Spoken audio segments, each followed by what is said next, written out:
I wanna be like you. I wanna walk like you, talk like you too.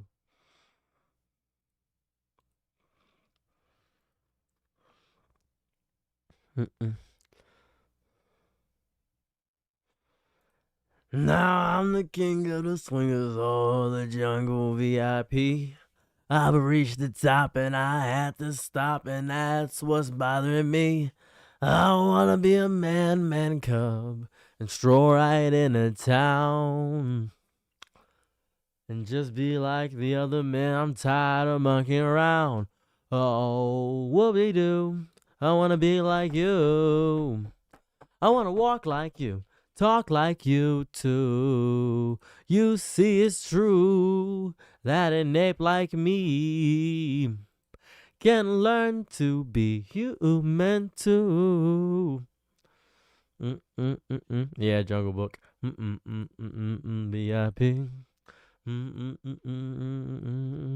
No, look, that's bothering me. I have Minecraft items.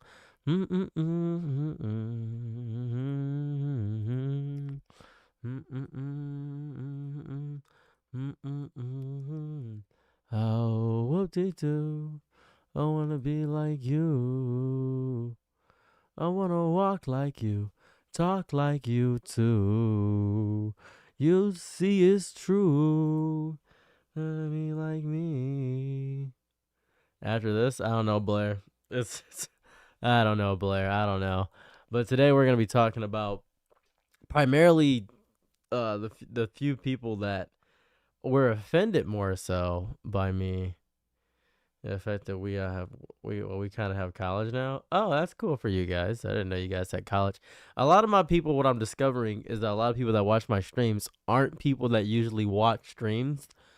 And I'm not a streamer, to be quite real with you. I'm not realistically a streamer. That's not what I am. I'm really kind of a background noise kind of guy. I'm more of a YouTuber than a streamer by a wide metric mile.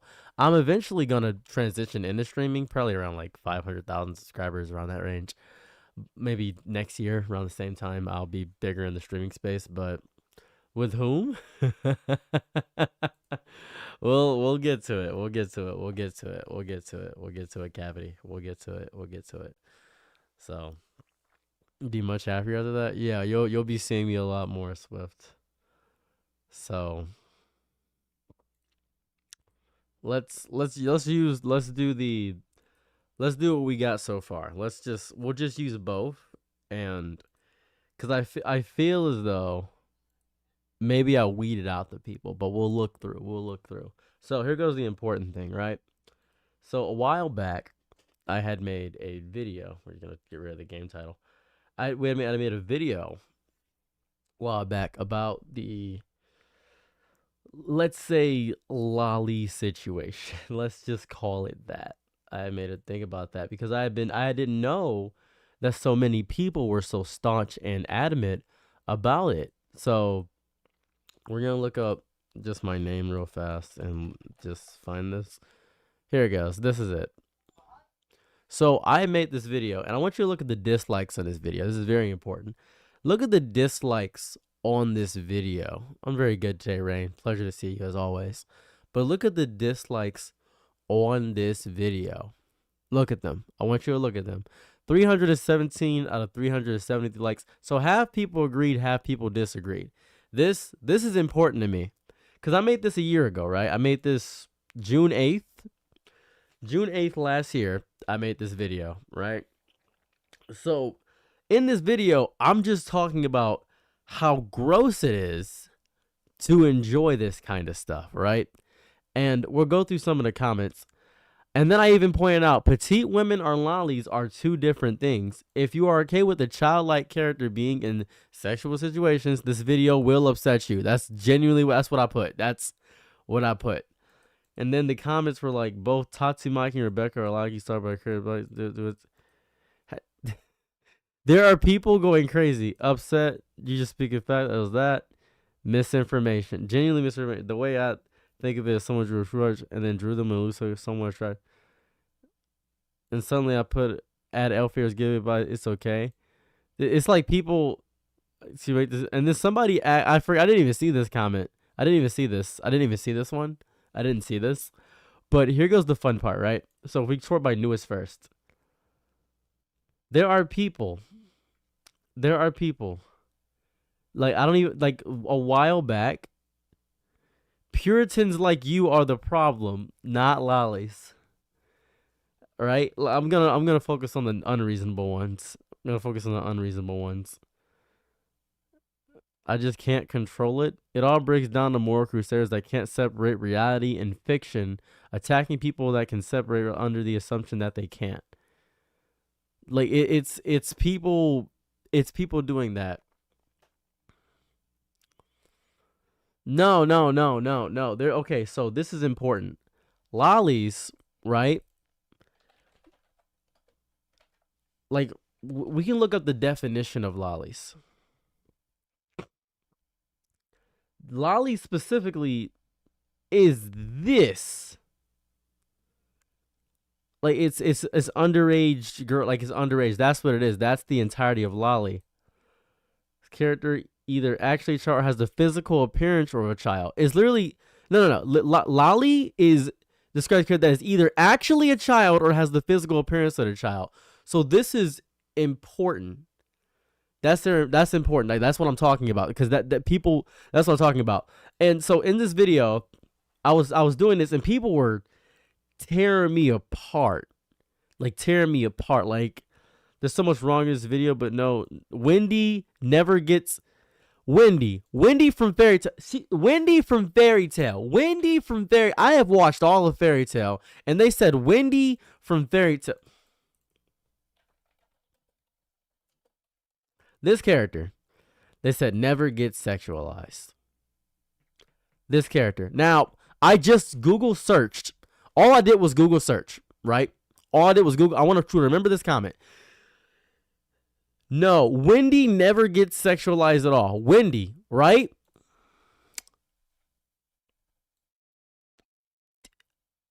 I'm looking at I'm just going to pull this image up because I'm pretty sure I can show this. This really isn't that crazy. Gonna open an image in a new tab. What are the odds? What are the odds? What are these right here? This is from the I don't even know what people were talking about. This person is just like, nope, this isn't real. I'm gonna be honest, I can't find myself giving shit about like a pretending fair. It's like people, after your gross mispronunciation of Milam Nava, not Milam Nova, whatever. You say you watched Dragon. We talk about the original late version, last year's, or both. Also, you catch Batman's Ruin movie. I have to know just how cultured you are. Hold up a second. I'm sorry. I have to know just how cultured you are. Milli Vanilli. It's clearly Milli Vanilli. I have to know just how cultured you are is the comments that I got.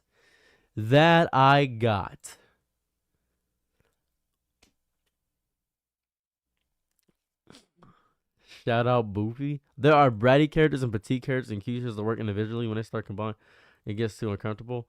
I want to make the argument that people love violence when exploring fantasy. If it doesn't make it weird exploring the concept of his life suddenly is different. I call that a double standard. People can celebrate fantasy or fiction. We can't just parry chick when the logic applies or not. So this is important, right? This is important. I've seen people come to me with the argument saying, oh, well, what about when it's video games and it's talking about how video games inspire violence? This is wildly different. This is significantly different. You can't use the same two things. You can't do that. They're two different things. It really is. And also, let's just call a spade a spade. People that play video games, especially violent video games, are often violent in other areas of their life. There's a case study on that already. That's just true. Not all of them want to commit harsh acts of violence, but it has been shown in prone that people that play games such as Call of Duty break their controllers more. People that play Fortnite and lose games break their controllers. People that play Tekken often get into hyper violence. People that watch Dragon Ball Z are more likely to be inspired than other anime to get into like stuff it's true. It's just true. And I say, "Oh, thank you very much, Mimi. Appreciate you." It's just true. It's just true. That's the whole thing. And people were deeply. This is so nuts. This is great. Not understanding different culture or like adults yet said they should look old. This is not. People were fighting in these comments. Like people were fight. It's like it's literally. I've never seen. It's literally half and half. And this was early on when I was making YouTube. This is like early on. I was just, but I've been making YouTube videos for a while. This was me just talking about like anime and stuff like that, and how disgusting Seven Deadly Sins. I talked about how disgusting Seven Deadly Sins is and all that stuff. I was just talking about everything that I found disheartening about getting into it. It was so much promiscuity and Twilight Princess, how Midna is small. I was talking about stuff like that, right? And people were just going crazy, right? See, people were just going crazy. It's actually proven in Japan, lollies are good for depression. Like there are people like doing crazy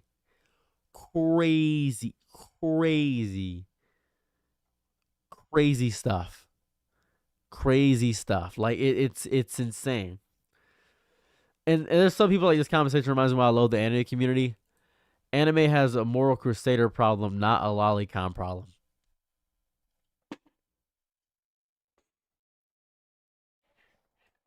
They were calling me a moral crusader. They were calling me a moral crusader. They were calling me a moral crusader. This is a crazy abbreviation of that time I got reincarnated as a slime. Crazy. This is so nuts. This is so not like it just seeing all this stuff, right? All this stuff. I draw lies, take his points to getting old for what comparing. Very little worry about it IRL.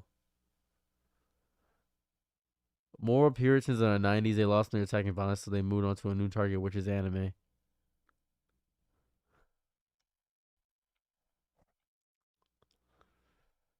This is really this is really it's I don't know. I don't know what like this is so nuts to me.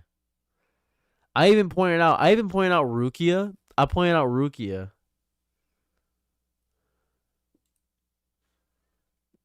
This is a lot of things.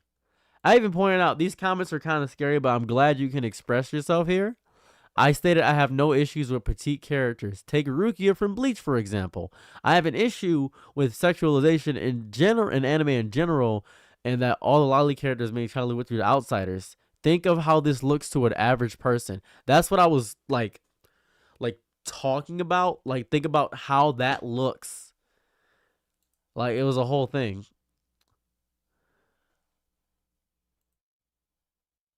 You must be it's like a crazy thing because people don't know how to reasonably talk to people on the internet. This is a whole thing. I thought this was funny. It's not a live problem. It's kind of live solution. I was like kind of a go to comment. It was really funny. I'm not gonna. It was really funny. Different people acts in different ways. They celebrate reality and fictional treatment as two separate things. And this like it's so much.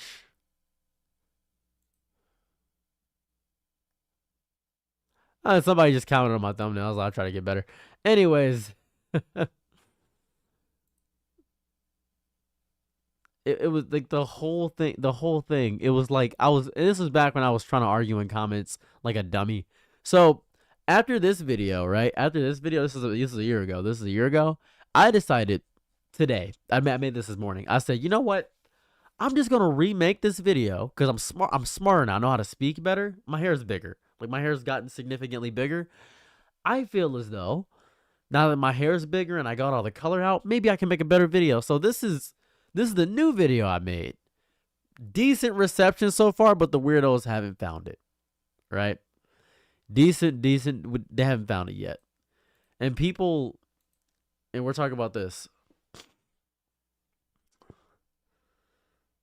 So we're going here to get more into anime. I watched it.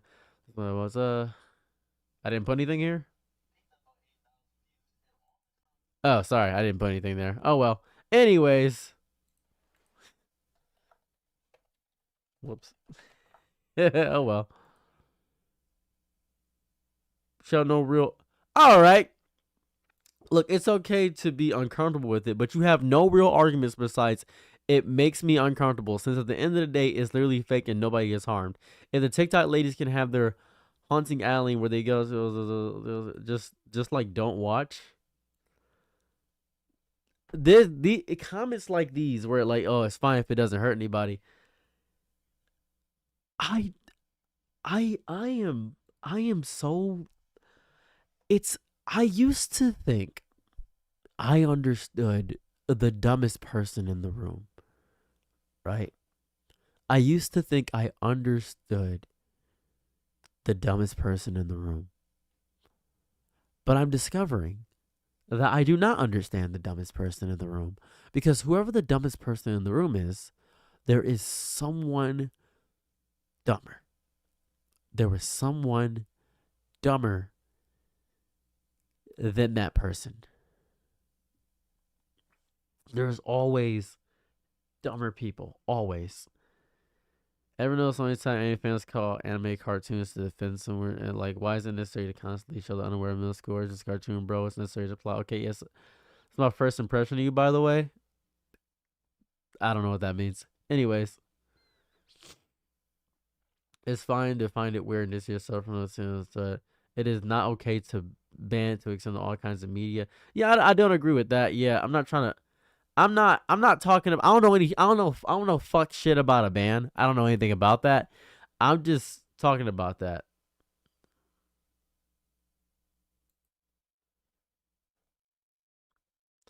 I don't know what this guy's talking about.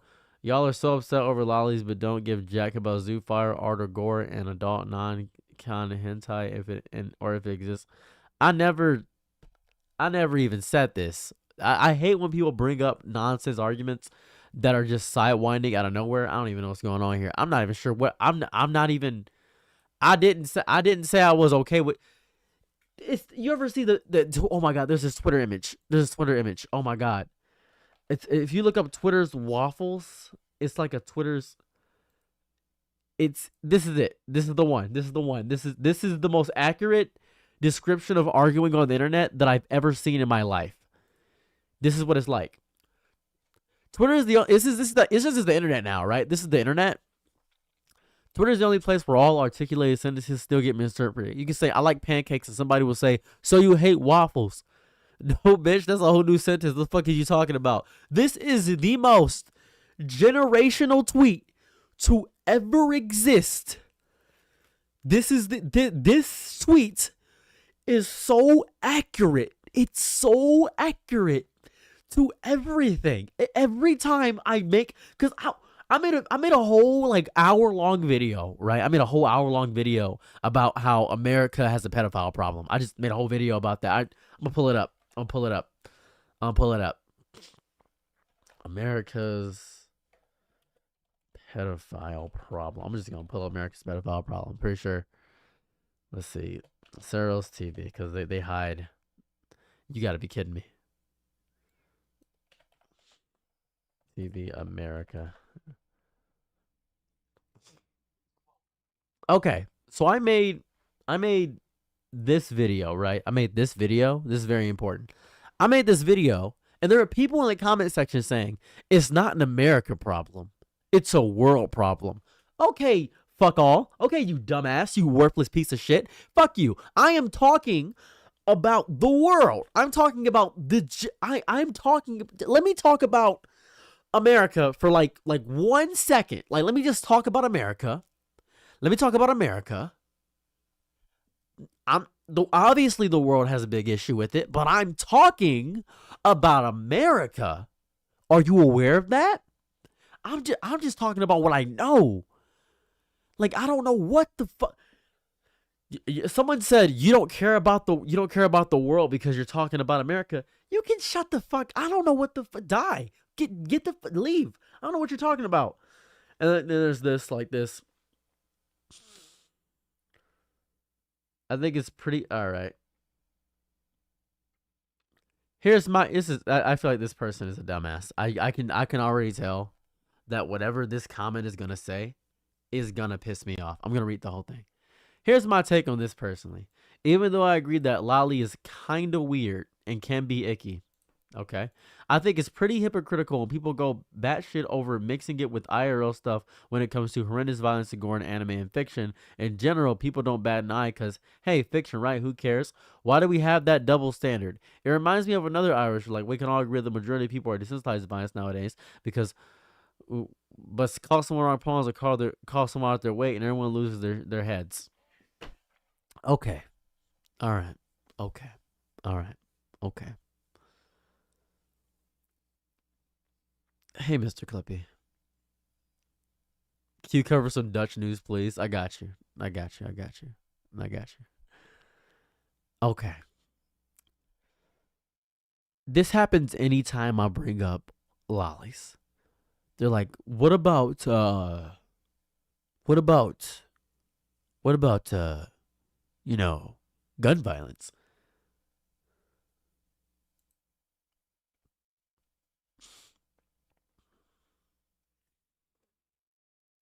I gotta think about this because there's gotta be some reasoning behind it. I gotta think about this. Hold on, give me a second. My brother just said something. Hold on. Cause I just don't get it. I just don't get it.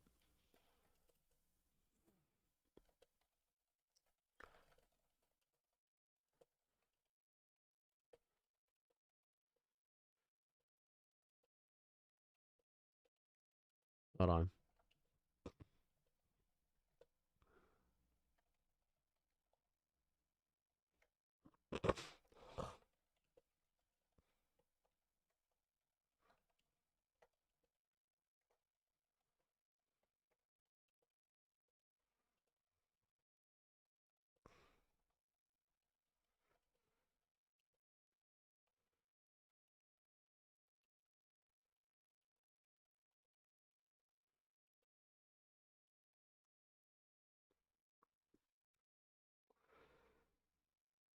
Hold on, my brother is doing so. I'm so sorry.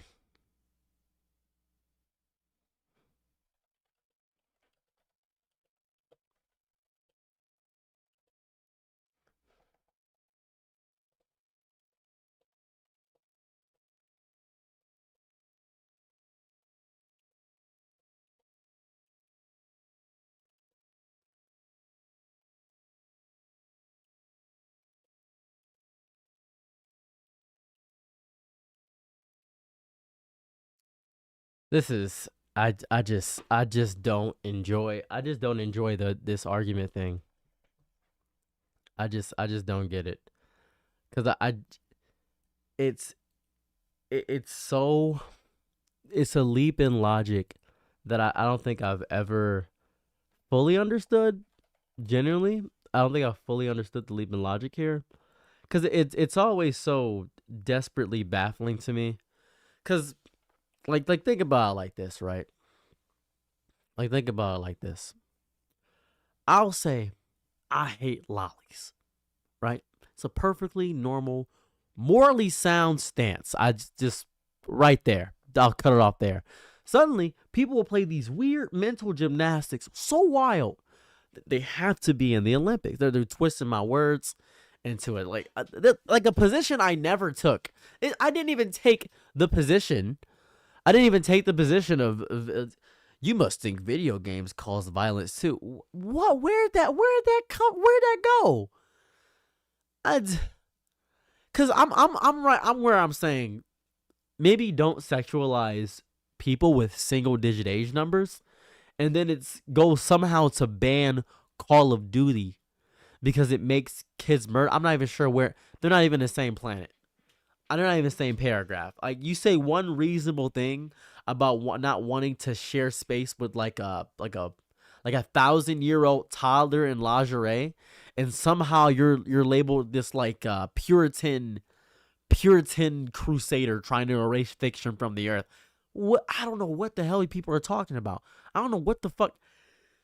I think this is when people. This is what happens when people lose the ability or desire to argue in good faith. They built this straw man version of you so they can feel clever tearing you down because it's easier to pretend you're anti-art, anti-freedom, anti-fun than to sit with the discomfort that maybe, just maybe, the stuff you like is a little goddamn gross, right? So instead of asking, hey, why do lollies make so many people uncomfortable? They say, oh, you want to censor everything? You can't just censor my lollies because I enjoy them. You think Grand Theft Auto causes crime? You think Grand Theft Auto causes crime? Is what you think? You think Grand Theft Auto causes crime? No, I'm just one of the people who think fetishizing childlike characters is deeply unsettling. That's just taste. I I think this only leap in logic happens when people are defensive. Nobody says I hate pineapples on pizza and then somebody says, "Oh, so you want to ban Italian food?" No one says that. But you say you're upset with like normalization of infantilized characters with childlike bodies and oh my god,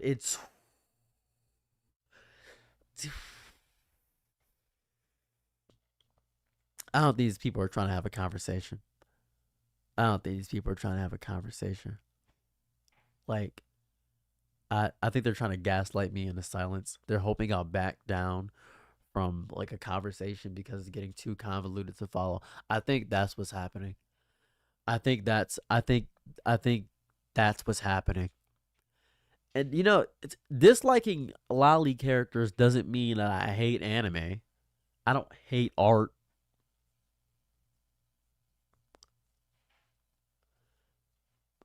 I I don't know what's going on here. I just don't know what's going on. I just think we shouldn't build entire characters around toddler or archetypes. I don't want to ban Mortal Kombat or something like that. I just think it's weird to have. I just think it's weird. Is it not weird? Is it not weird? Is that not a strange thing?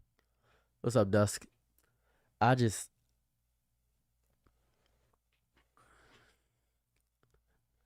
I just don't get people, man. I think people are. I just don't get it. Like Tsunade. What?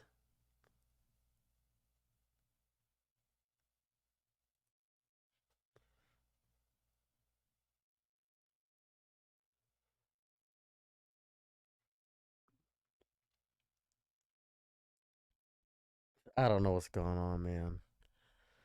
It was crazy as hell when I got like lambasted a year for this take, and it's crazy now seeing people still staunchly defending it. It's nuts. I gotta upload a video. It's it's so like it's genuinely baffling. I just don't grasp. I wish I understood it, right? Like I wish I could get into the mindset of understanding why people are like this. I wish I did. I just don't get it. Are they attracted to? If they're attracted to petite women with bratty personalities, that's cool. But like these characters are like children.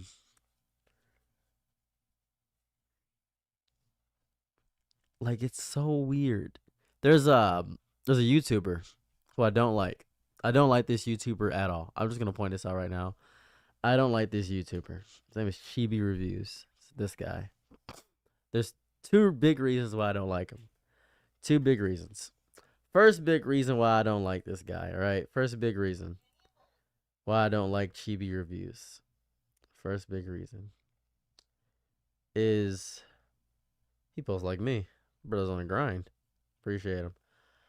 First big reason why I don't like Chibi Reviews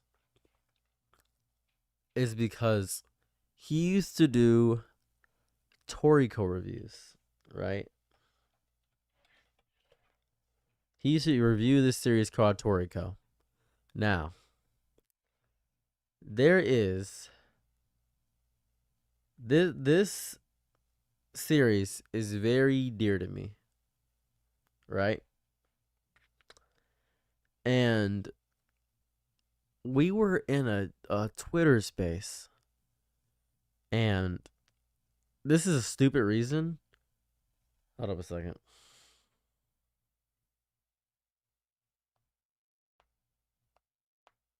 This is dumb. This is going to be a dumb reason. Just hear me out.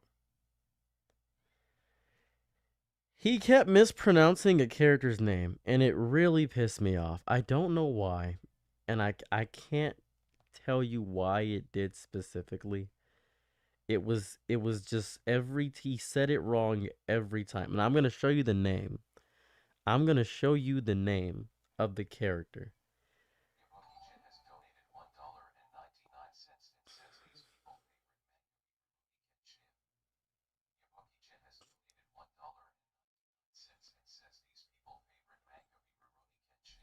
I like Rurouni Kenshin. The mangaka is a weirdo, but I like Rurouni Kenshin. I'm not gonna lie to you. I think the mangaka in himself is weird, but yeah. So I'm gonna show you something really important. This is very important.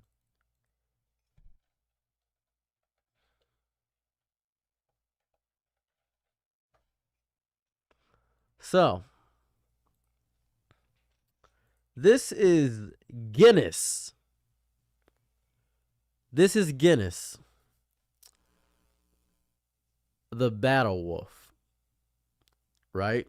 This is Guinness, the battle wolf. Now, I want you to look at this name and see that it is pronounced Guinness. We understand this. We got it, chat. You understand? This is Guinness. You get it, right, chat? You understand? This is Guinness. We get it. This is Guinness. I'm going to find a video of him just talking about Toric. I'm going to find it. I'm going to find it. Because when did he first appear? 342.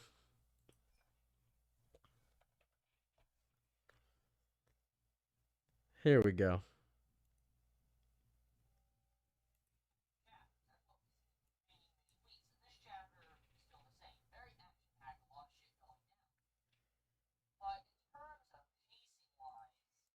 That ending makes me scared. Past couple chapters, concrete to say it's still not ever happened. Cooking and information.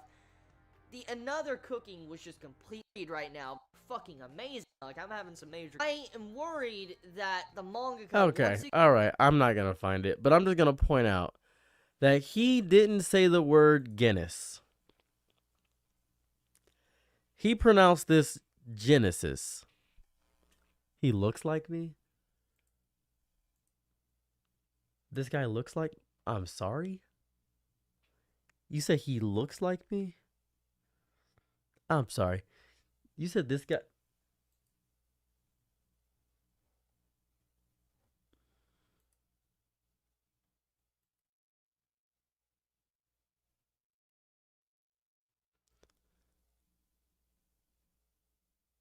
You said.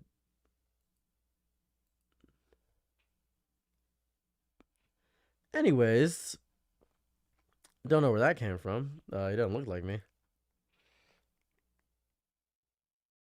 So where's it at? I gotta find where he said Genesis, because every time Guinness popped up, he would say Wolf King Genesis, and I think of this every time.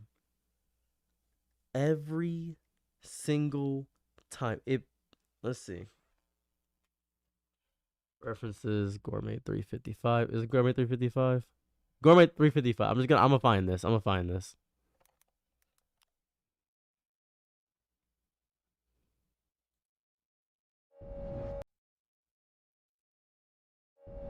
All right, here we go. All right, just listen in. Of 2016. Glad to have it back because I need my action feel always making you fucking pump, and that's exactly what we get with this chapter. That conclusion, the battle wolf is fucking ridiculous. Straight up sniffs, and it looks like it yanks out the soul of Starjune Hold up and a second. Toriko. That's what it looks like to me. Now, I know there's probably gonna be many theories, but that's my assumption because majority of these recent arcs of Toriko have been about souls. And looking at how you saw this different image of Toriko popping out, it looked like something like Toriko's soul being forced from his body, and so that's pretty damn OP. So if the battle wolf, his sniff, like barely even just a sniff, could cause it to where your soul fucking pops out of you, that's damn scary. Also, yeah, shit, his hair is fucking white. Hold up a second. I gotta find this. Yeah, I know. 1 second.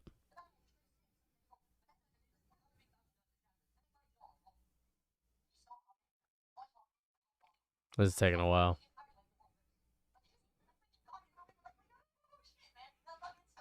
This is taking a second. Me trying to prove a point is crazy.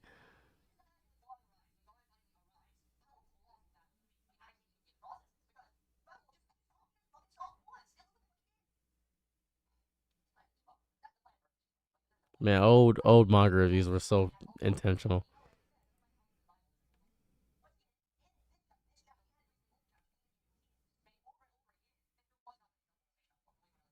Is this it? I gotta find it.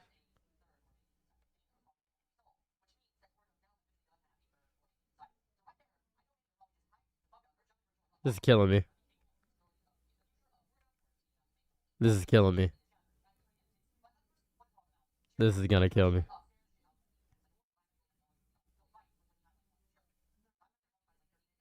Oh.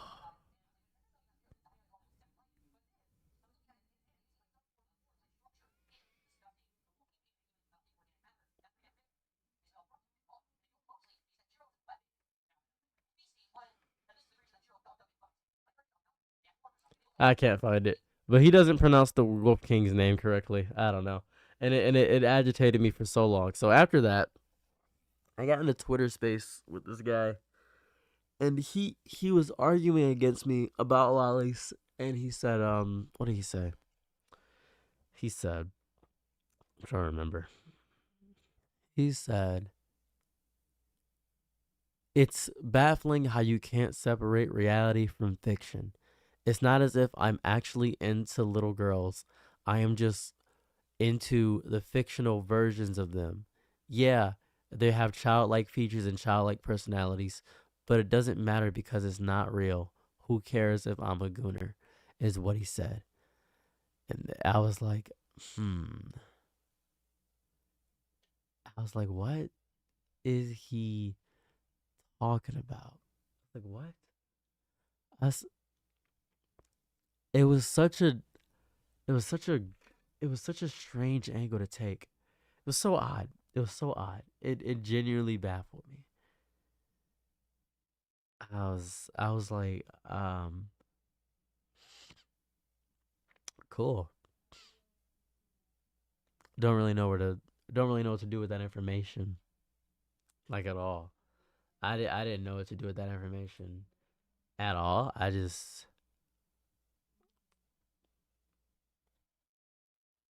It's one of the stances that's just gross. That's just gross. It's deeply gross. It makes me sick to my stomach. Like, it just makes me sick to my stomach. I just don't know. I hate it. Let me see here. Uh.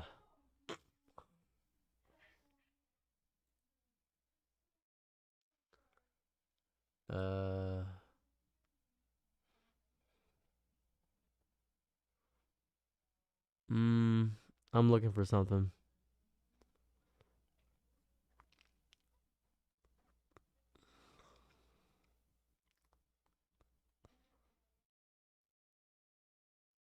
Okay. All right. Okay.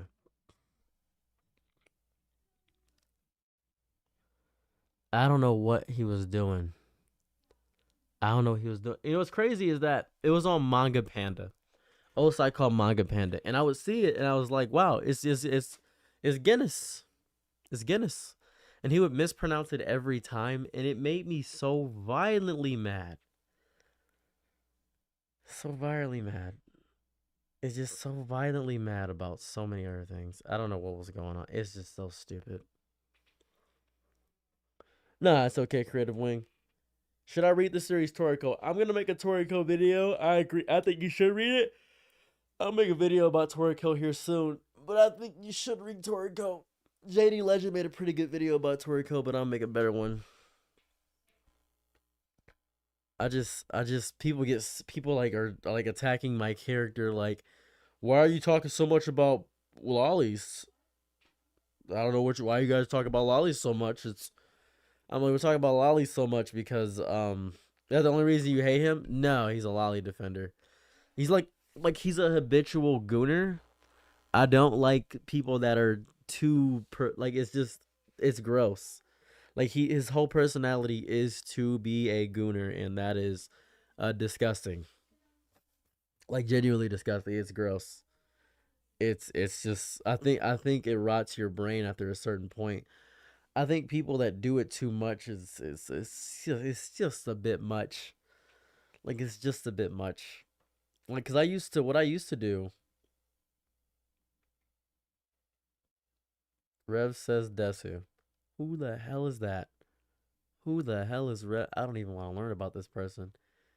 I feel like how do you feel about the Toriko mangaka? Gunner. He's a weirdo. He's a weirdo. Horrible people make great things. I mean, literally look at me. I made a video today, right? Oh my god, I made a video today. And this is really important. I made a video today. Or released a video today. Let me say I released a video today. And people were very mad about it. It was a short. People were pretty pissed about the short. And what I love the most is that people were saying, wow, you're fucked up. Why would you do this to somebody? And I was really happy about it because I'm happy people are learning that I'm not a good person. So, this is the short.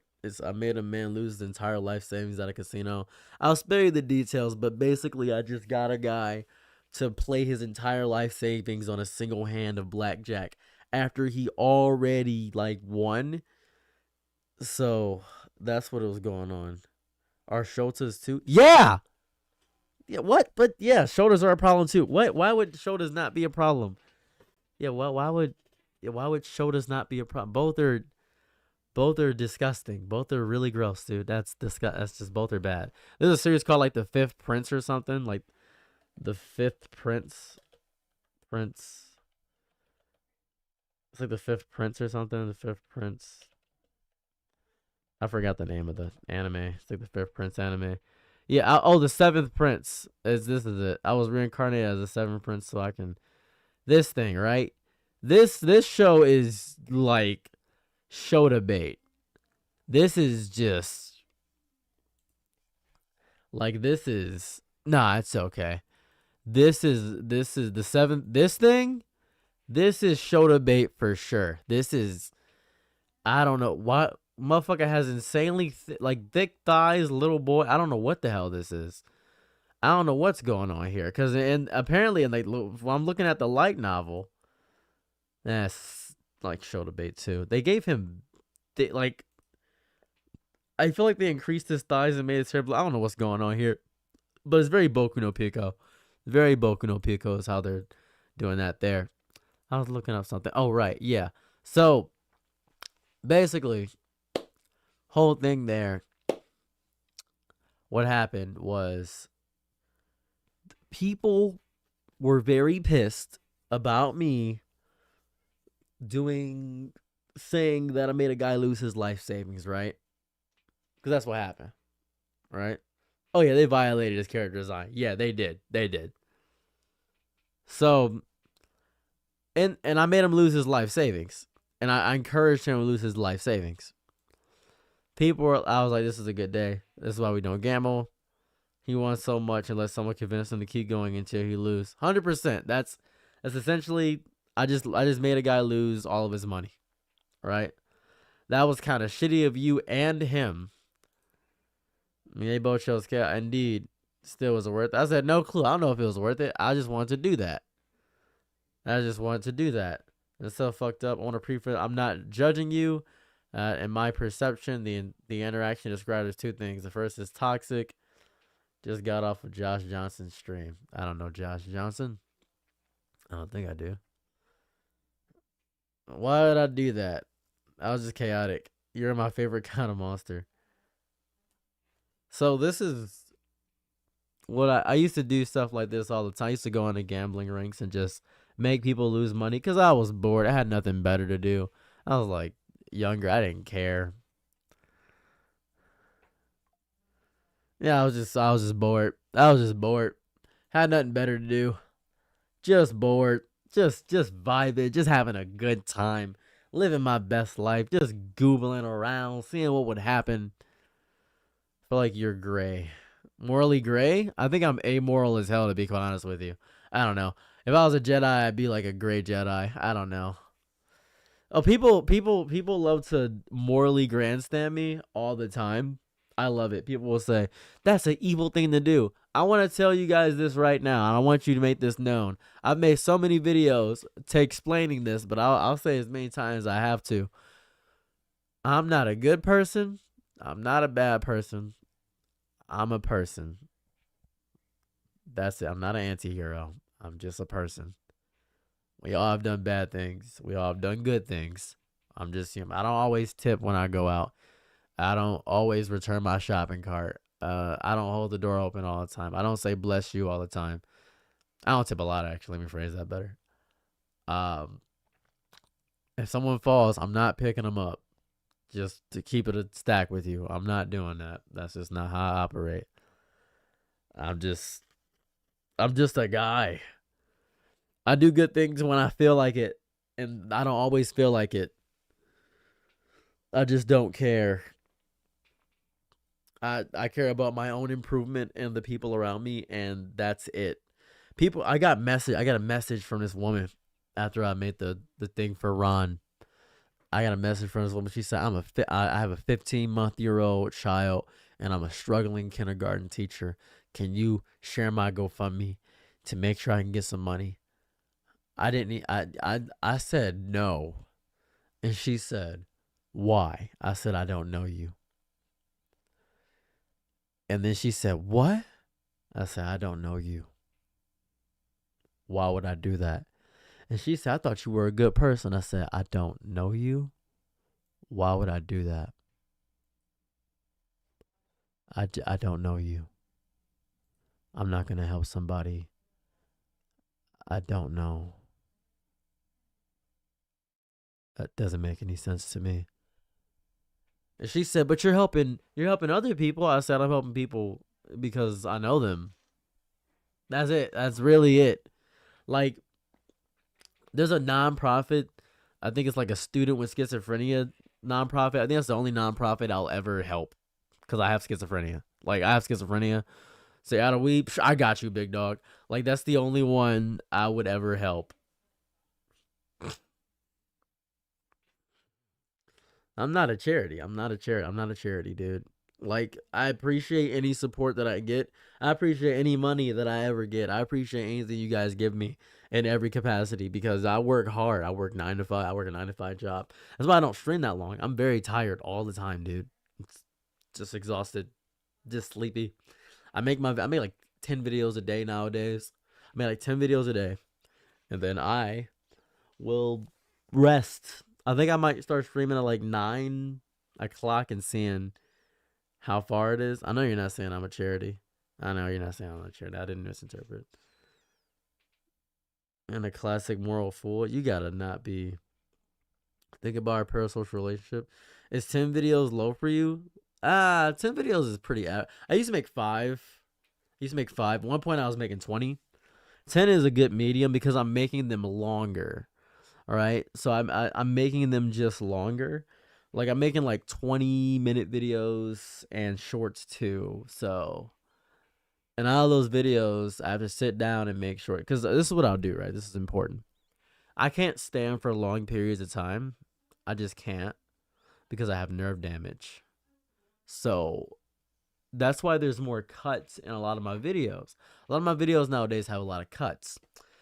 I kind of want to go to my other channel and grab all the shorts that I put and condense into certain things and put them on this channel, just because I would have my shorts on my channel, and I feel like people would appreciate it if I put my shorts here.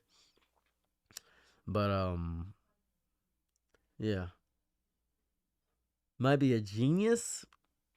So I'm not a genius. I want to show you how I make videos. This is very important, right? This is very important. I'll show you behind the machine for a moment. Well, I wouldn't compare tires. I don't want to compare tires or struggles. I don't want to compare tires or struggles. That's not fair. That's not good, right?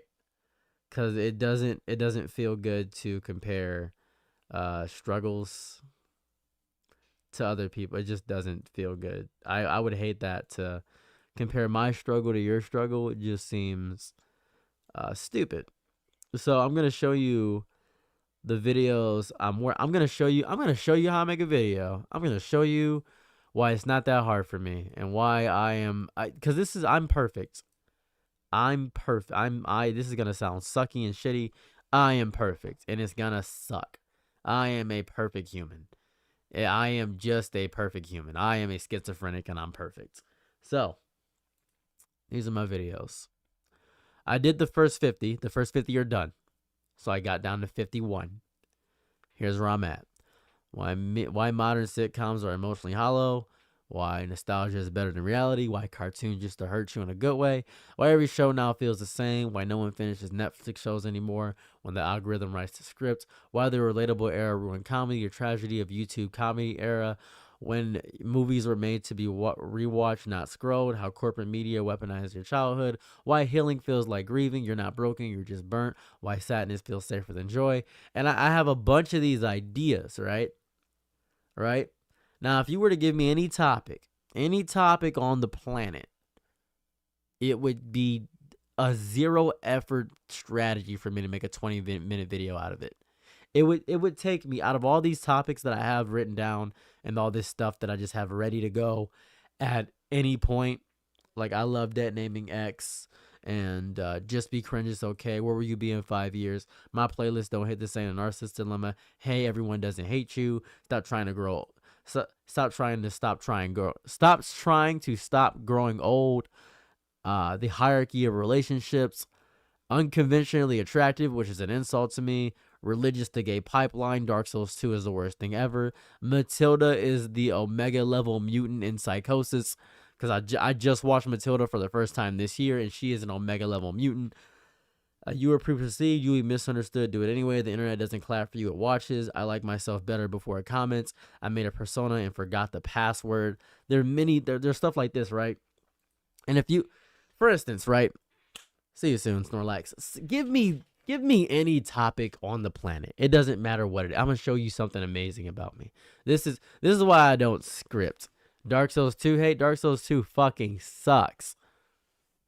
I don't know what people trying to smoke this copium that is actually good now, but I've played Dark Souls 1, I've played Dark Souls 2. And I'm not Dark Souls 2 is a shit game. The original Dark Souls 2 is decent. Like the original first one, Scholar of the First Sin is hot ass. Scholar of the First Sin is the worst thing I ever played in my life. Peace, Cruiser Dog. So, generally speaking, give me like any. I don't have a script, period. Just give me a topic. Watch this. I'll show you how to make a video. I'll show you how to make a video right now. Watch this. I'll show you. Watch this. Hold up a second. I'll show you. Watch this. I'll show you. I'm going to show you how I make videos. I'm going to show you. Watch this. Give me a topic. You gave me one, Carnivorous? What'd you give me? What'd you say, Carnivorous? And I got the old shitty be lucky with the yap. I didn't see. I don't think you didn't type anything. It didn't pop up if it didn't pop up in the comments on the right, I didn't see it. And I don't think it popped up in the comments.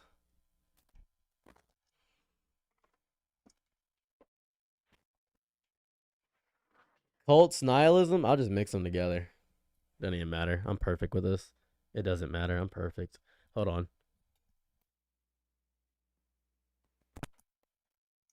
It doesn't matter. He said nihilism and cults and internet mob mentality. Watch me mix all those together. Watch this. Here? Here what? I just see the word here.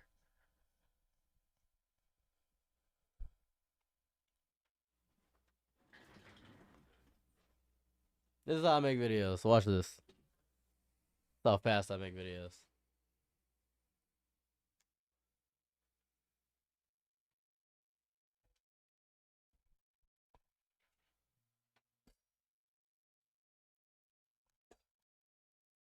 Whatever you're trying to type, I don't know.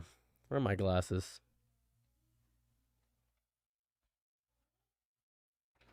Give me a second. Let me grab my glasses.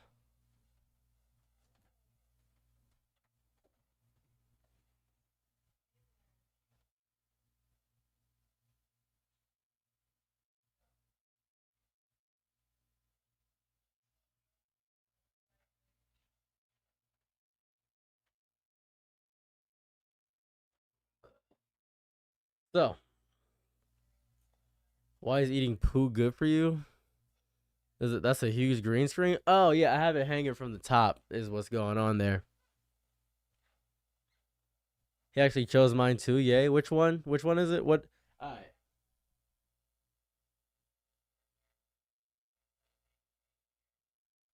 Cults nihilism. Was it cults nihilism? Where are these three?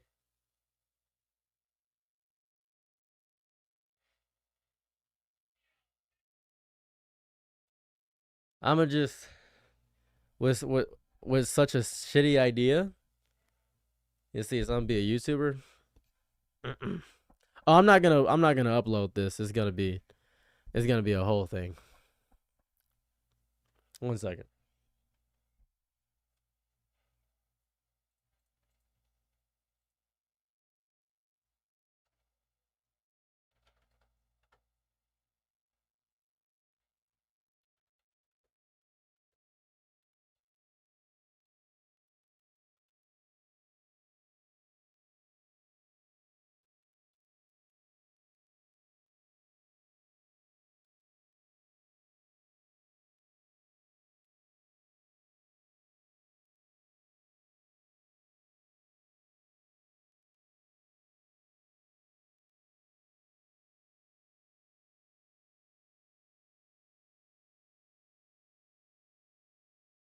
I gotta pee. Something crazy. I gotta pee something crazy.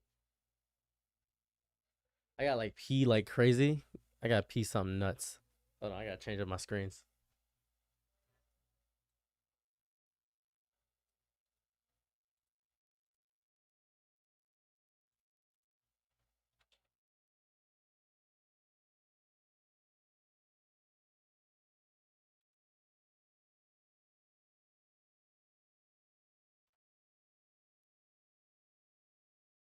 All right. Well,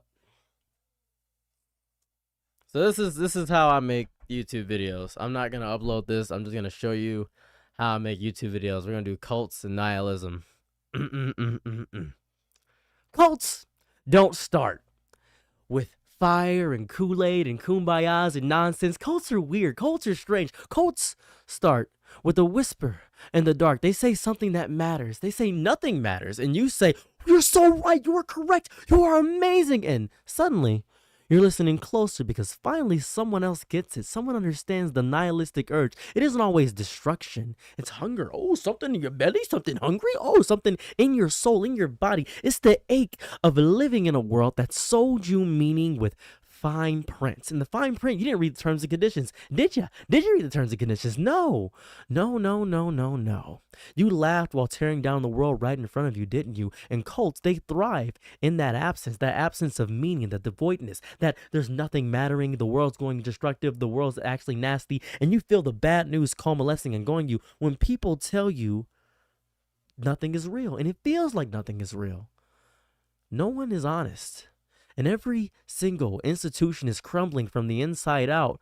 A cult doesn't look like a prison, does it? It looks like structure, and you crave structure. You don't work out, you don't eat, you don't actually brush your teeth, you don't do anything fun for life, do you? But you need structure, so cults actually give you this, because if nothing matters, why don't you find and do something that matters? That's what it is. It feels like safety. It sounds like truth. And when you get in that cult, when you get in that mindset, when you get in that fire inside your stomach, that's the secret most people won't admit. Nihilism is electric. It crackles in one's soul. It makes everything sharper, funnier, darker, more awake. When the world feels like bleak and doom and destruction and nastiness, the void becomes home. And cults know how to decorate it. That's the fun part. They take that existential collapse and nourish it, rebrand it as family, clarity. They make it feel like something more akin to religion, something that you can't even get from God, because you worship a God and he's tangible, he's touchable. He has a harem of like 50 different women and you're one of them, and you're actually happen to be a part of that sisterhood, and you're actually getting destroyed and mentally annihilated. But that mental trauma is so regular to you because everything else in life is actually making your brain go crazy. And now you understand that you actually have a family. They say we're the only ones who see through the lie. The destitution, the evil, the shrugger. You can see the strings in the system. Ooh, it's fun, isn't it? If you're already spiraling in despair, that doesn't feel dangerous. It feels relieving. Like somebody's handed you a flashlight in a cave and you forgot you're crawling through. Oh, this is fun. Oh my goodness, people think cults brainwash the weak, the lost, the foolish. No, they seduce the hyper-aware. That's it. The ones who are too smart to pretend to be broken. At this point is where I take a seat because my back hurts from standing. Around this point, I usually just sit down because my back hurts from standing, and then I take a seat like about right here. I just sit down like here. And I do that for like, I could do that for like 20 minutes straight. I just BS.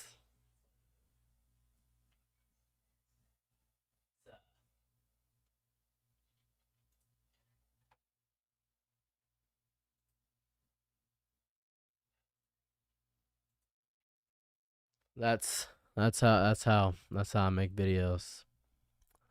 That's how I make videos. Ta-da. Yeah, that's what. Yeah, I'll sit down because right now my back hurts from standing because I have nerve damage from my car crashes. I never got treatment. I'm not gonna like make it go funny. I'm just gonna figure that out. Just let, like, I'm not gonna lie. I'm really good at talking. I'm so disgustingly good at talking. It hurts. Like, I'm just good at it. I'm just great, especially if I get a soapbox. That's why when I'm responding to comments, I have to think on the fly and stuff like that. But I'm really good at just going crazy, doing you more harm than good. I have gone to a doctor. I need was it $26,000 to get this fixed. I'm not gonna ask you guys for $26,000, but I do need $26,000 to get my nerve damage fixed. Is what I need. Amazon doesn't cover it because it's not in the network of doctors, but I need $26,000 to do that. You talking about your schizophrenia more? I sure can. I sure can. 1 second. I had to pee when I started that rant, so give me a second.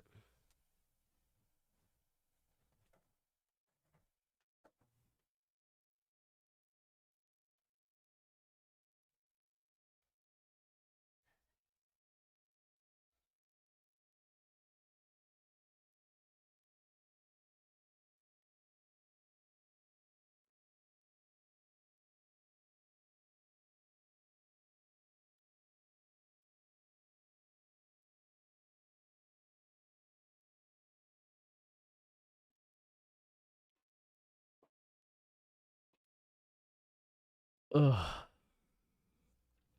My videos are never scripted. I can't write. I don't have the ability to write for extended periods of time. I can't do that. That takes too much effort. I just made a video in real time. You probably weren't here for it, but I just showed you me talking in real time. So give me a second. Ugh.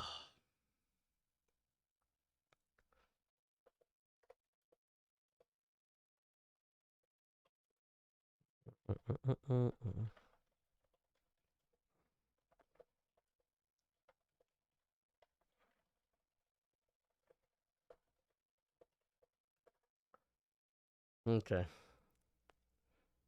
Let me move my chats. I have like so many screens in front of me. It's strange. Okay. No, I wish I could script. I've seen a lot of people that are able to script. I don't have the ability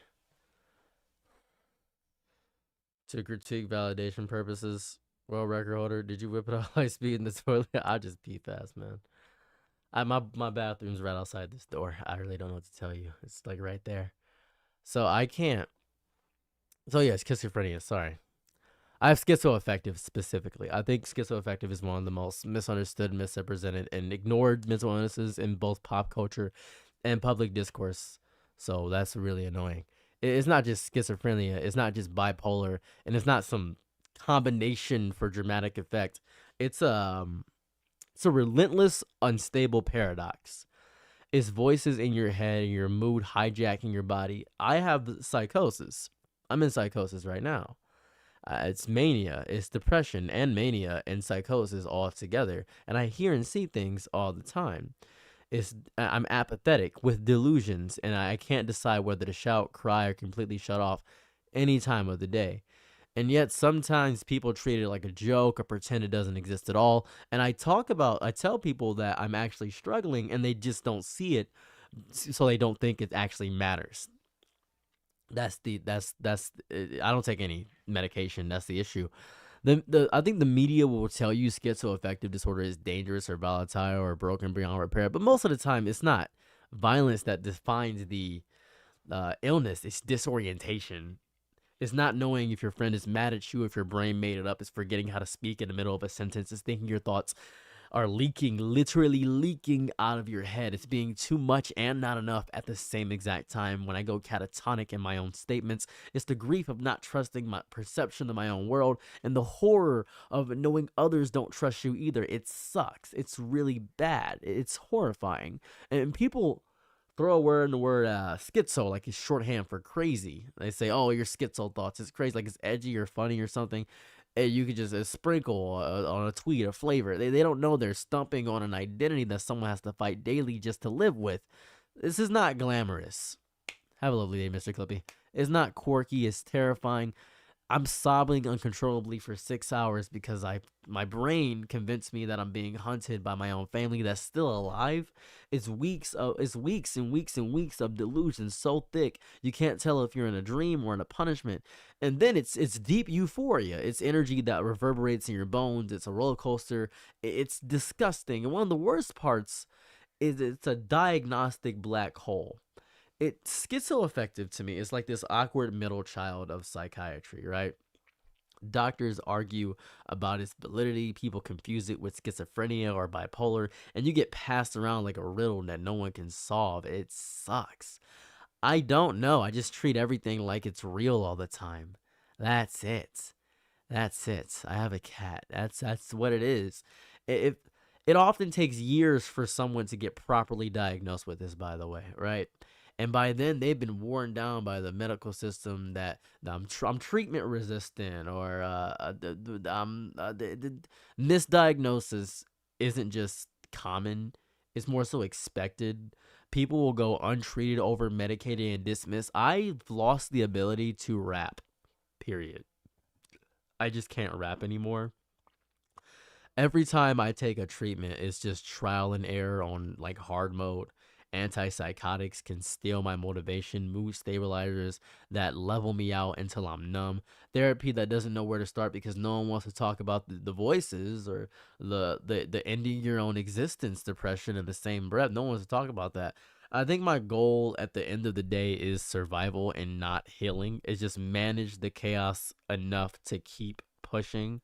I'm trying to manage my relationships and make sure they don't fall apart. I'm trying to manage my grip on reality. I've been called emotionally abusive because I'm apathetic towards everything. I'll laugh in the face of disgusting, horrible, evil information, and that sucks. And even when I succeed, right? Even when I'm succeeding right now with the 200K almost and the almost 300K on Instagram, the people are still looking at me suspicious because, like, the second I slip, it'll be proof that I'm broken. And that sucks. That's gonna suck really, really, really bad. It's horrifying. Hold on. I hope you can overcome your struggles and find a way to keep surviving. Yabuki Jet has donated $4.99 and says we all you being open about this, I never hear enough people talking about it. I hope you can overcome your struggles and find a way to keep surviving. Thank you. I think the worst part, right? What sucks deeply is I'm just trying to live. Like, I'm just trying to live. I'm just trying to live and manage symptoms that literally contradict with each other. I'm trying to be consistent while my brain rotates. One day I woke up, my ears were bleeding. I don't know if you know about that, right? My ears were bleeding. My literal ears had blood coming out of them. The reason my ears had blood coming out of them, I went to the hospital, and it's because, and I quote, my dopamine receptors. Kathy Greer has donated $5.00 and says thank you for sharing. I appreciate that.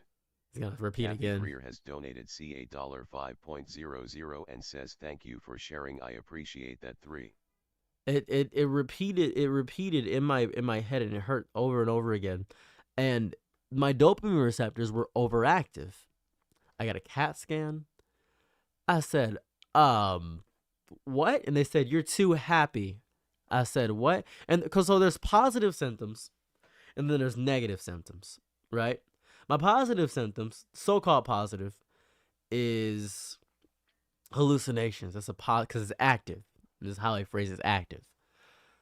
And my negative symptoms are more so the not doing the catatonia, I believe. So it sucks.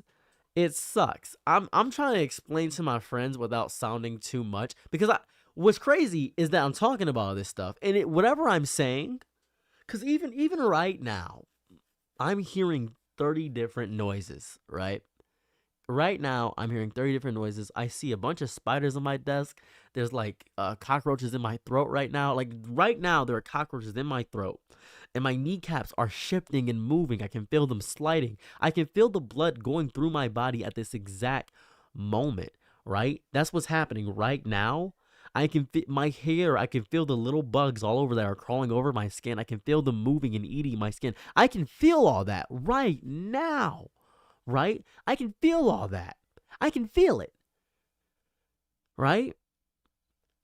Right? And this is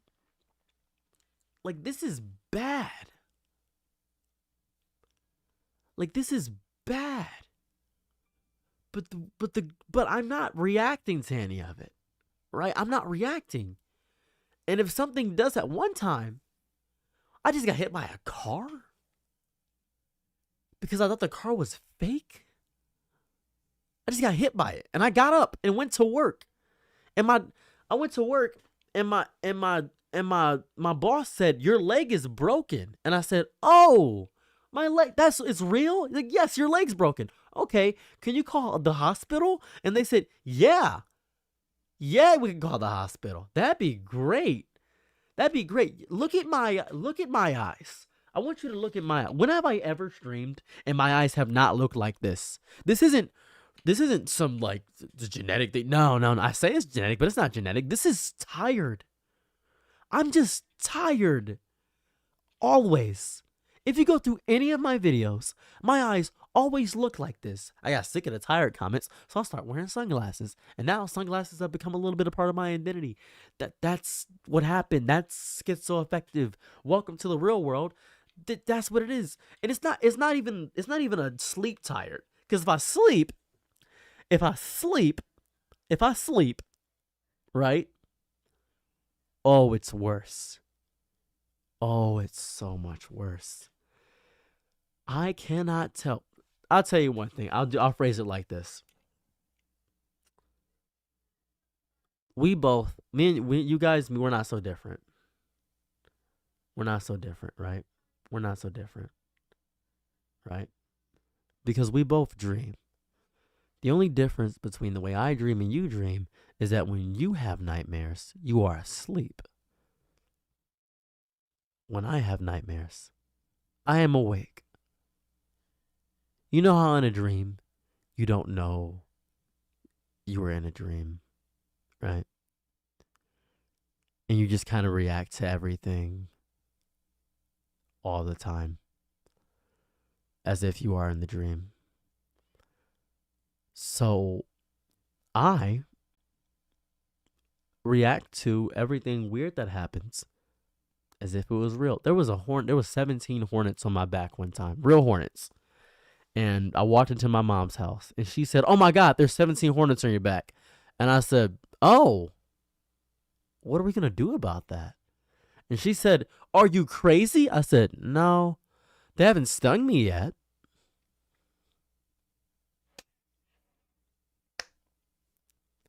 Pretty much Kid in a Hoodie, that's where it's at. You know, the worst part is, right, is I'll be hiding my breakdowns in the bathroom stalls at work. I'm balancing insight and delusion, rationality and hallucination, hope and utter emptiness. It's not just exhausting. Exhausting would be a childish term to use. This is identity eroding. I'm starting to wonder who I am. Is this even real? Is this just the sum of my symptoms strung together? Who am I without my trauma? Who am I without my sadness? Who am I without this? Who am I without struggle? And society does not help. I'm either like erased or demonized. The worst part is I don't relate to anybody because I try to describe this stuff and they don't go through the same thing I go through. They say, "Man, that sucks. That sucks." I'm like, "That sucks." Catatonia is just me not moving for like hours on end. Like no one wants to talk about mania unless it's performative. No one wants to talk about depression unless it's aesthetic. Schizoaffective is all of that and more. It's loud, ugly, beautiful, tragic, human, and sometimes living with it.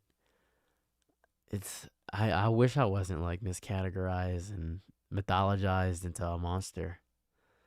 I think the reality is that people with schizoaffective disorder exist everywhere. They work jobs, they go to school, they love deeply, they try every single day. They're trying to make sense of a world that just makes very little sense to anyone.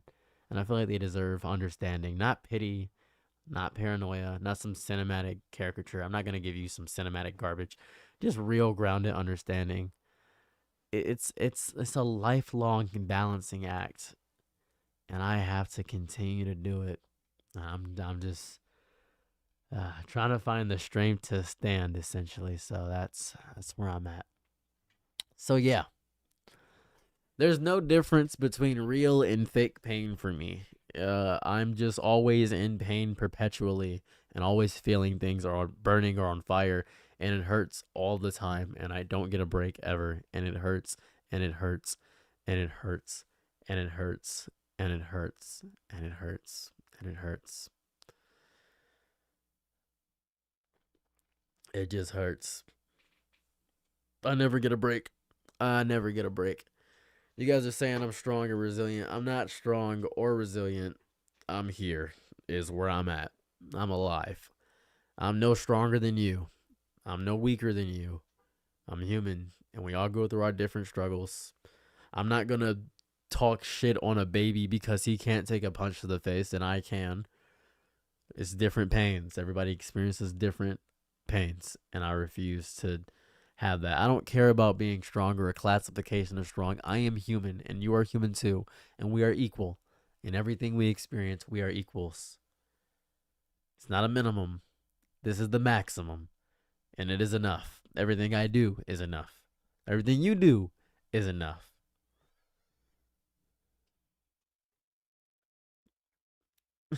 Martin Luther King. Martin Luther Prince, because he's a King Jr. Oh. Like, like after this stream, I'm gonna work out. Where's my eye stuff? After this stream, I'm gonna work out. Gonna do 30 minutes on the bike. You die that I'm cooked. If I pass away, you'd have 2 years of videos that will upload. So you'll at least have my videos for 2 years.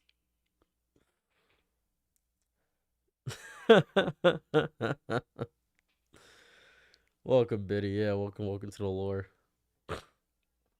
That's just life, though. People, I'm. This is really important. I'm good at a lot of stuff. I'm good at cleaning. Do you personally know the people with same disorder? I do know people that are schizophrenic, and I do know people that suffer deeply. They can't trust the government, and they are locked inside their house. And I'm not gonna lie to you guys. I'm gonna get there one day. That sort of don't know what they got. Oh yeah, Vic, 100%. Won't have your comments or streams. True, but you'll have my videos. You'll still have me. You'll still have a version of me that was still coherent. One day, I'm going to lose my mind, though. I just want to point this out. One day it's going to happen. And I'll have moments where I'm lucid. I'll be back. But just know that the reason I'm stockpiling so many videos is because I know one day this brain of mine, this little brain of mine, I'm gonna let it die, let it die, let it die, let it die. That's what's gonna happen one day. That's just reality. So yeah, like flatbread, deep fried in butters, take a stir wrap. So that sounds delicious. I don't know what that is. Will I get paid during that time? I don't know, Dark Blade. I don't know. Maybe you'll be able to manipulate me. I'm not even overworked. I'm just working. What's crazy is that I don't even know if I'm working hard. I can't even tell if I'm working hard. I don't know if I'm working hard. I don't know. I see results all the time. I see the results of my effort. Like I see it all the time. I see what's happening because I'm pushing out so much content. I see the followers. I see this. I see it all, right? I see everything. But I just don't know. I genuinely don't know. Cause yeah, it's a lot. Like a lot of people love what I do and all this other stuff. I just don't know. Good at cleaning. I just clean.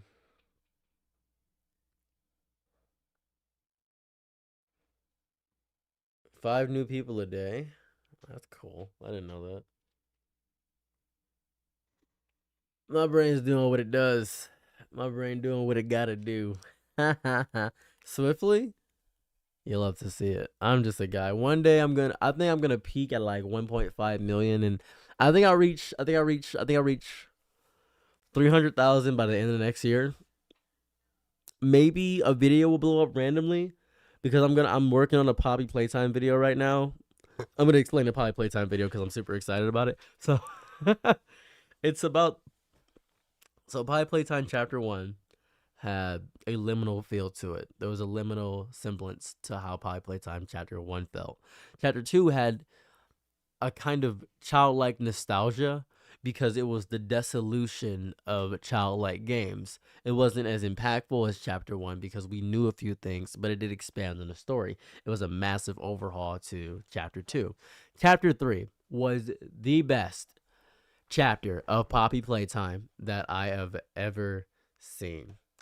That is what I've ever seen. That is amazing. It is so good. It's outstanding. Chapter 4 sucked. I think Poppy Playtime lost its lesson or what made it special because Chapter 4 does not feel like Poppy Playtime. It is not scary. Poppy Playtime Chapter 4 is not scary at all. It is just a mascot game with some disturbing elements but no horror elements. The entire game doesn't feel like it has that anxiety-inducing, hair-splitting horror that was in chapter 3. And I'm going to bring up the aspect of liminal spaces. One of my favorite, this is really specific, one of my favorite parts of Poppy Playtime is just before you meet Dog Day. There is a rubber ducky, and there's a pool. There's a pool. And you don't know what's going to happen. You don't know if somebody's going to jump out at you. There's just a pool. It is so interesting to see that pool. I don't know why. It's a liminal space, devoid of anything. It's safe. It's a safe haven. Randomly. And I don't know why it's there. But it made me feel comforted. Because immediately after that, there was Dog Day. It was Dog Day. Dog Day is filled with all these smiling critters, and he's becoming a malformed machination eaten from the inside out. It's body horror. And it is revolting. It is depressing. And it's beautiful. It's somebody torn literally limb from limb, having their body taken over by tiny insects that crawl inside the innards of their body. And the smiling critters listen out of fear and desperation to a much bigger threat. There's always something bigger.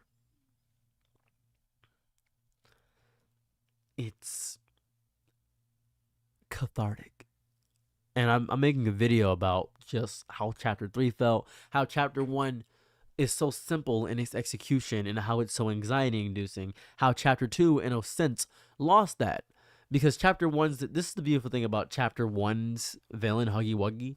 Huggy Wuggy went from innocent to horrifying. Mommy Longlegs is not horrifying. Mommy Longlegs is not scary at all. Just not as scary. It's not scary. Catnap is horrifying. Like, just genuinely freaky. I'm not even sure why Catnap looks like that. I don't even know. I have no clue. No clue. Chapter 3 is good. Chapter 2 is not that good. Chapter 3 is pretty good. I gotta give credit to Chapter 3. Chapter 4 sucked. Top 5 people's list? No. I don't drink. I've never drank in my entire life. I've never done a single drug in my entire life. Facial hair looks weird today. The only thing I hate about GoFundMe is that it takes so long for the funds to get to my bank account. My order has been picked up. Hold up a second. That's good.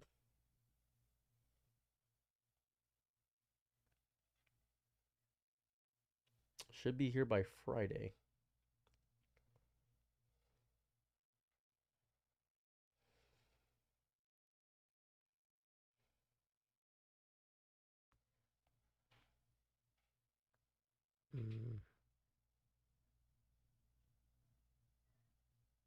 Okay. Oh yeah, the Backrooms is great. The Backrooms is great. Do you go to therapy? I used to. Not so much anymore. What smell would you give them? I haven't smelled long enough for me to know that. I just got my sense of smell back 2 years ago after not having it for 13 years. So ask me that question in like 4 years. Give me 4 years on that. I don't know. I'm gonna do, cause the worst part is I can. It truly is a memorable drink. I don't care to do that. I'm just gonna drink water. Cannabis. There's no universe. There's no feasible universe in which I am in any situation altering my mental state because I have such a small grasp on what I am. I would immediately go nuts.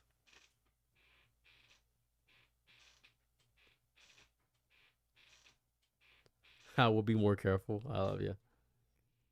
There's no universe in which I would try anything. It's Bernard. Thanks, Blobber. Favorite beverage? Water. Use some water right now, actually. Water is my all-time number one go-to beverage, period. Getting back into therapy. Hear me out. This is very important. I go into therapy. They will send me to the psych ward. I go to therapy. They will send me to the psych ward. They will send me directly to the psych ward.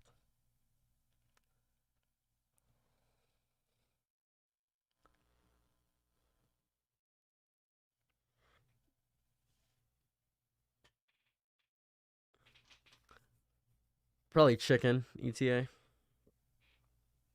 I am in Detroit, so. Who the hell is Monty Sensei? Oh, Bernard Q? I believe it was Bernard Q. I don't know. I haven't played Sparking Zero in a minute. Do I take meds? Nope. I don't take nothing. I'm just raw dogging it. I hope I go crazy. You know, I want to point this out. This is important. Everybody always says, take your medication, take your meds. If you telling me to take my meds, my thought process is that you have no idea what I'm going through, or you have not taken meds to the point where it has debilitated who you are as a person and you've lost your personality because of medication. Every time I take meds, I lose a big significant piece of myself. It sucks deeply. It will ruin me if I take medication. And I would much rather be crazy in myself than nothing and chemically lobotomized.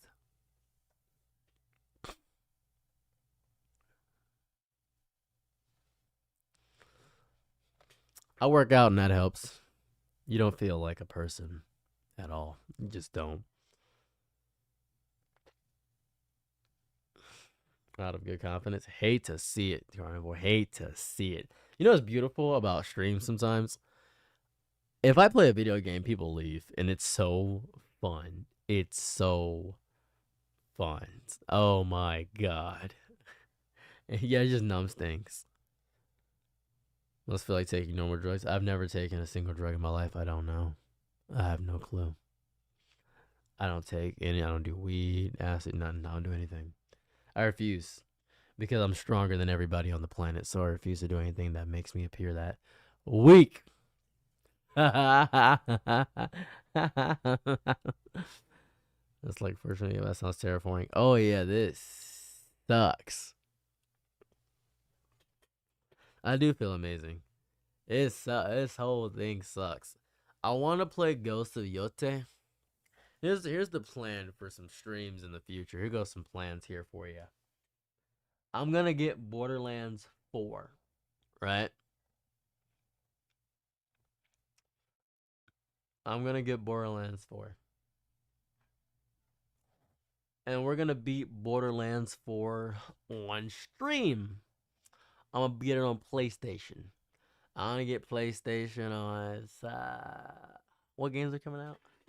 I will not be playing Hollow Knight Silksong because, little known fact, I don't like Hollow Knight. Period. I just don't like Hollow Knight. I don't like it at all. I just don't like Hollow Knight. I'm not gonna lie to you. Just don't like Hollow Knight.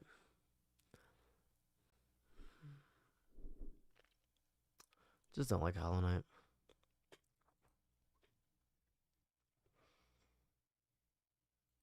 I'm gonna get Borderlands. If I try RimWorld, no. I'll keep it a stack with you. I don't play a lot of video games. Apparently a game called Bad Cheese came out.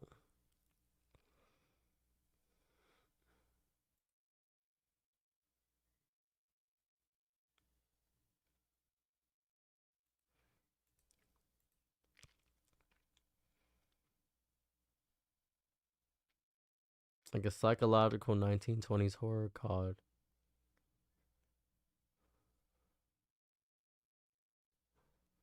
Hold on.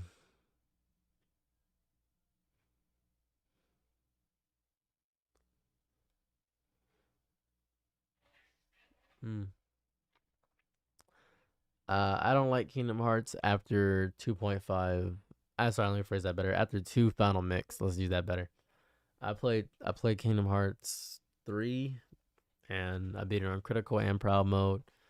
And I'm not excited for Kingdom Hearts 4 because the story is dog shit. New God of War games are okay. Borderlands 2 was the best Borderlands. I don't know what Ocean Horn is. I'm sorry. It's just... Not gonna lie to you. Kingdom Hearts 2 is... I'm so sorry. You said Kingdom Hearts story is not shit. Let's roll back. Let's roll back. Did you say Kingdom Hearts 2 story is not shit? Sorry, not 2. The entire story of Kingdom Hearts is garbage. It is trash. I love it. As a matter of fact, I know everything about it. I know everything about the story of Kingdom Hearts. Yabuki Jet. I know that. And after, what has it been, 20 years? Why is it not finished? Because Nomura is a piece of garbage. Nomura only knows how to make cool concepts. He does not know how to deliver. Period. That is why. Nomura, no, not because it's still going. No.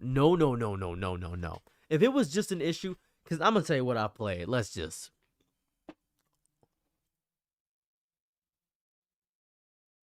I'm so sorry.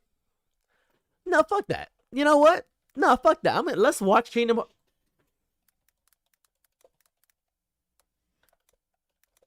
I got you. Oh, fuck that. No. No.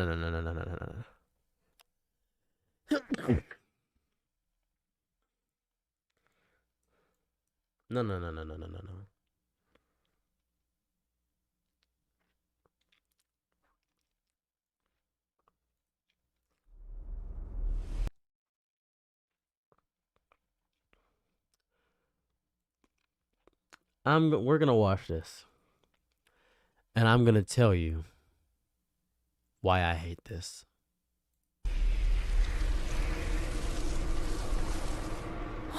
So let me give you some context for people that don't know. Up until this point, which is the end of the game didn't start. Every Disney World, Pirates of the Caribbean, San Francisco, Monsters Inc., which is the Pixar worlds, Toy Story, Hercules, every world before this one, Tangled for some odd reason, every world before this did nothing for the main plot. Nothing for every other. In Kingdom Hearts 2, they did something for the main plot. They added other things. That's what happened. But this is important to me. Watch this. I believe this is the first fight. He is their 13th. Now, today, this is what my first thought was. There's no way that one Nort could possibly take out all of them. is the day you all lose. Because he's one Nort. What? Before you even face the 13, every last one of you will be torn heart from body. But fear not. The Keyblade will still be forged. So here goes important, right? Aqua beat him. So I didn't pay attention. He didn't take out all of them. Oh, let's watch. How many does he take out? How many does he take out? Lose to you. How many does he take out? Let's see here. So first he takes out what? Ventus? One taps Ventus. He's done. He's out the fight forever. He's gone, right? One taps. He's completely gone. Don't know how he got Split Blitz. He's dead. Point out, he's gone. Immediately gone. He's done. He is done. He's out of here. He's done. he's done. That he's out. Ventus is out of the fight, so that's fine.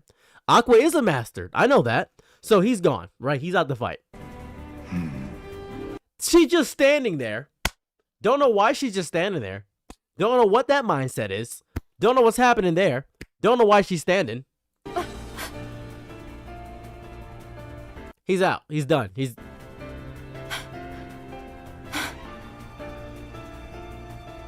Doesn't get back up. Doesn't have a revive. Nothing. Don't know why Aqua is just maybe shocked. You gotta be bullshitting me. The woman who just spent like what 30 years in darkness is shocked? Shocked. They already saw this man as Terranort. She beat Terranort already. We already saw this. Then That's it! What? Okay, Nort's shocked. Why is nobody else doing anything? Here comes Sora. Immediately stopped. Why are you not jumping him? Why are you not jumping him? Why? What is the reasoning behind that? Because later, they prove they jump people. Why are you not jumping him? Why are you not jumping him? Hold on.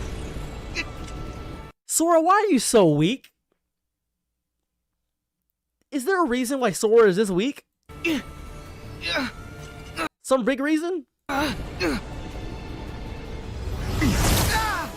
Pushed away.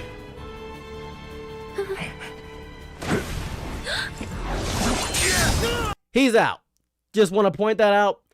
He's out. He is out. He is out. He's out. You bullshitting me. You say I'm showing I'm not paying attention. You say I'm showing I'm not paying attention. The whole game, it is showing that he is trying to understand the power of waking. I did a 20-hour analysis on the game. Defending it, mind you. Defending it, mind you. That's all you bullshitting me. 2. That's 2, right? That's 2. 2. Axel. What happens next?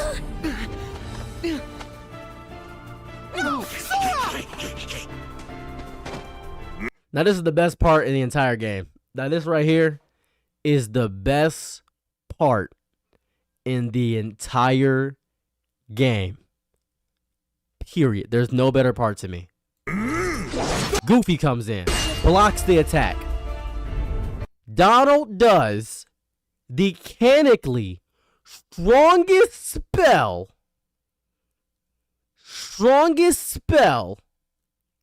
in the game.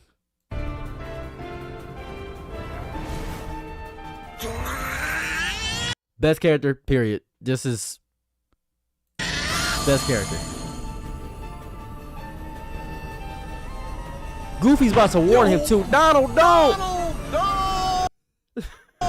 Do you know how strong a Zeta Flare is? Crazy.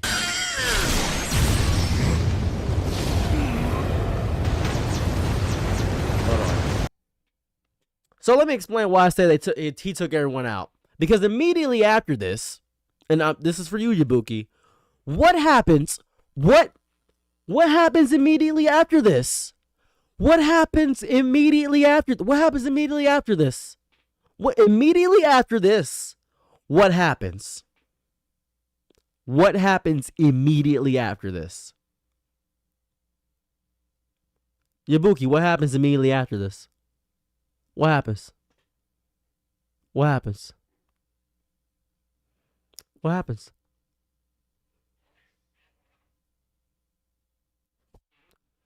True. Oh, you know what? You're right. Because Terranoid's disintegrated. A demon tide. Sorry, a demon tornado. My bad.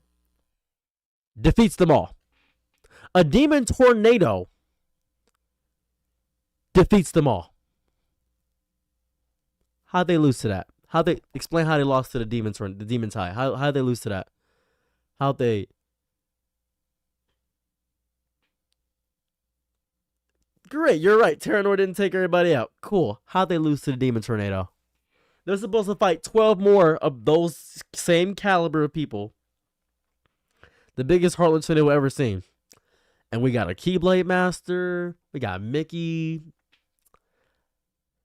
Then that he needed all the Union Cross characters to defeat. I'm glad you brought that up because I beat Union Cross actually. You know, you're right. You know what? You're right, actually. Hold up a second. No, you're not offending me. I'm just talking about this. We only got 3 masters. That's so good, right? 3 masters can't take out that? Just started fighting. Hear me out. This is very important. This is very important. Because the first time they all died, right? Sora had to traverse using the power of hearts to travel worlds. He's using worlds to do the power of hearts. Sora had to use the power of waking basically in reverse. Right? The power of waking basically in reverse. Right? Use the power of waking in reverse. Right? He did that, right? But they all died. Hold on a second. They all died. Like, mechanically, they all died, right? Did they all die? Did they not all die? Maybe I'm missing something. That they all died, right?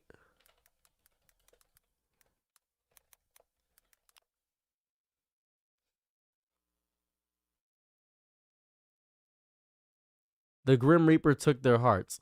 So they all died.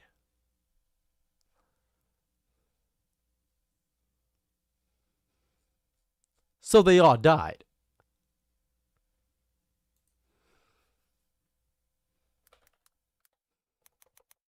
Sora got them back. Yabuki, I know Sora got them back. But I'm asking you this question. This is very important. Why did they all die? What's my point? Okay.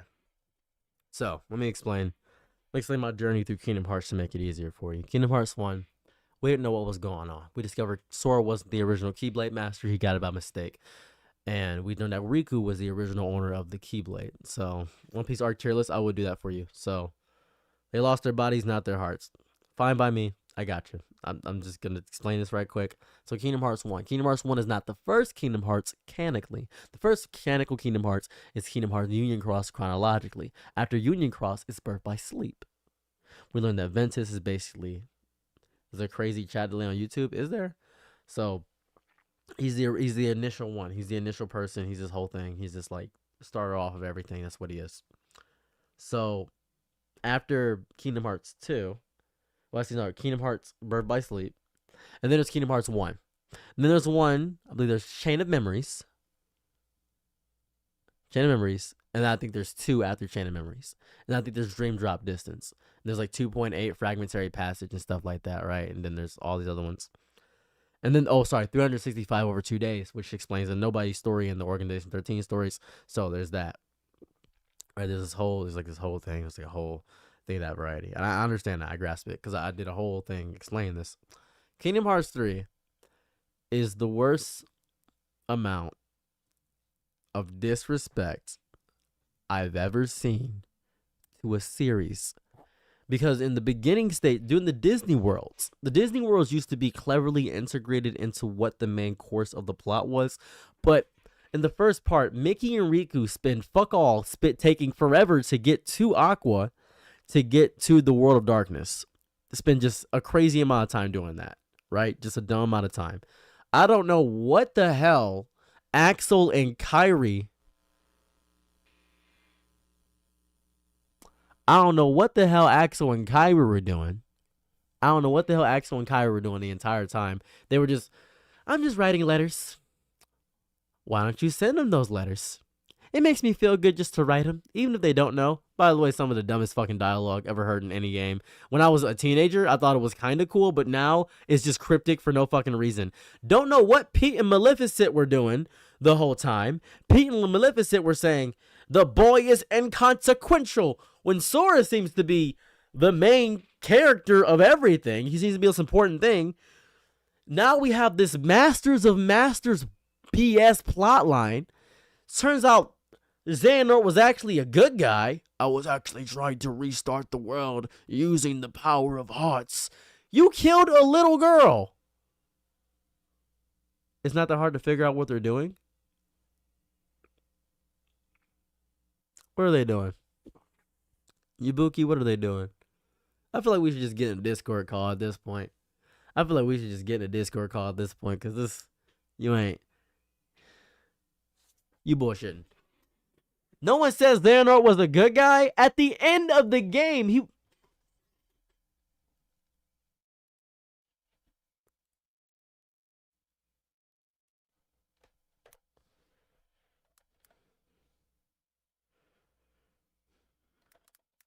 You got her a red sword too, huh?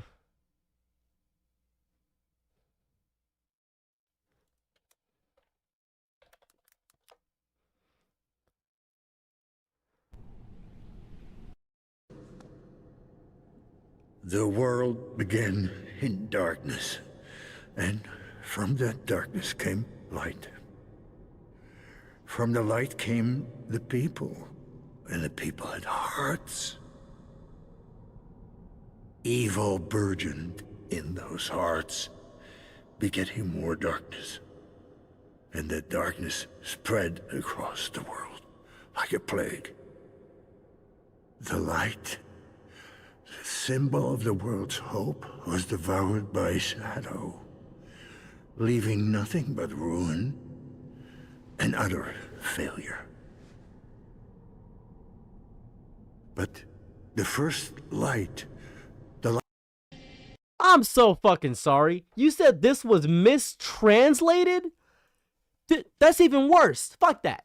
If this is mistranslated, if this is fucking mistranslated, then that is not an issue on my understanding. That is an issue that a game that has been in development hell for the better part of 10 years is mistranslating something. Why the hell is somebody like me, who has a deep understanding of Kingdom Hearts, having an issue comprehending this bullshit? Then what the final what the solitary fragmentary fuck? What the fragmentary fuck is the original translation? Because Kingdom Hearts 3, the whole game, has pissed me off. Look things up. Burn hell. What the? Look things up.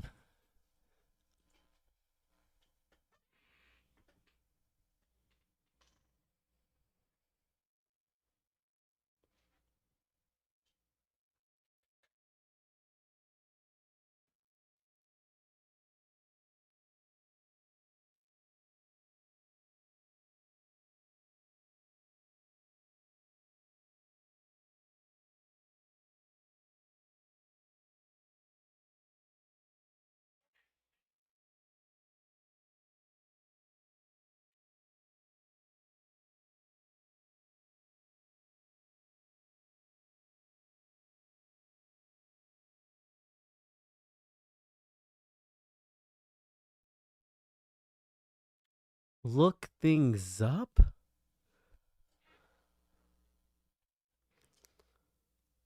You gotta be pissing me. You have to be. You are boggling. What? Look things up? Here's a video on it. Go crazy. Go nuts.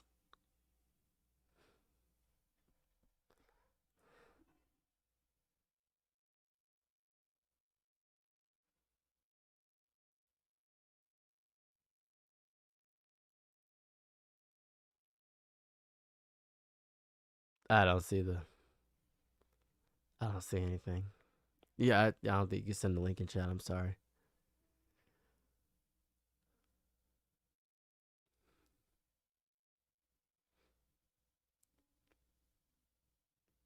I'm so. You probably did send a thing. I can't. You can't send links in chat. Can you send it on? You got Discord. You got just send it in Discord. You can't send links in chat. Yeah, it's exclamation point Discord at this point. This is because I'm.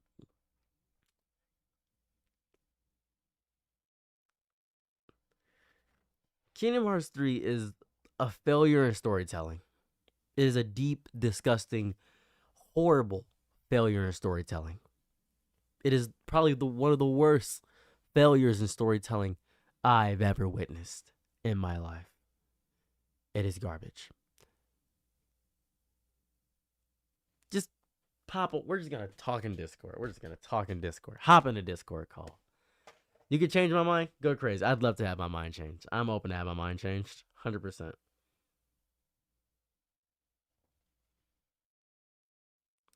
The Remind DLC is also bad.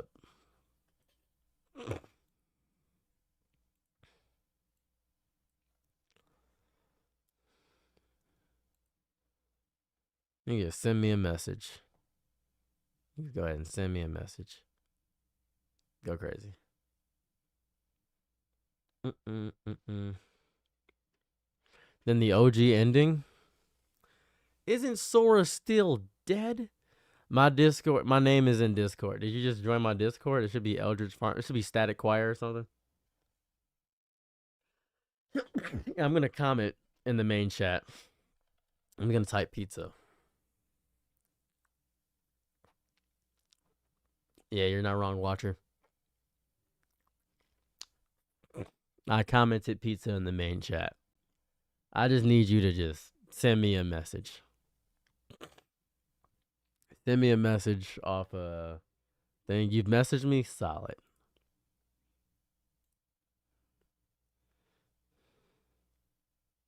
Gotcha. Hello and welcome to a new episode of Constructing Kingdoms with the Violet Howler.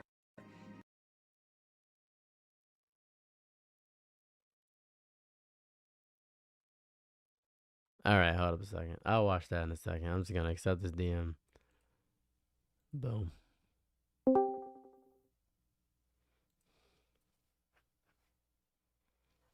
I'm calling you. I'm calling you on Discord.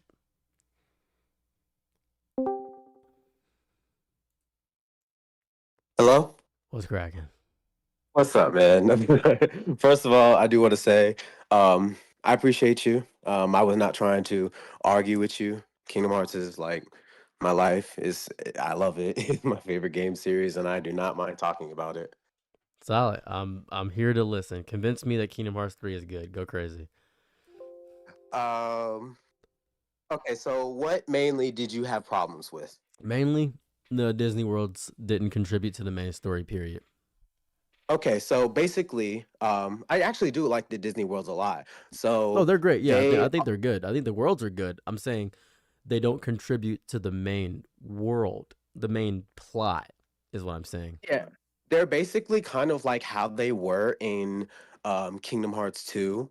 Like how when for example, how when the things at the end, what is it called? The Pirates of the Caribbean, when Will and his wife, they had to spend that time apart, but they were to come together. How Jack Sparrow was always like, you always have enough time to spend time with your mates, your hearties. How at the end of the game, how Sora was talking about how he needed to spend time with Kyrie. There's always stuff like that in the games that are pertaining to his different relationships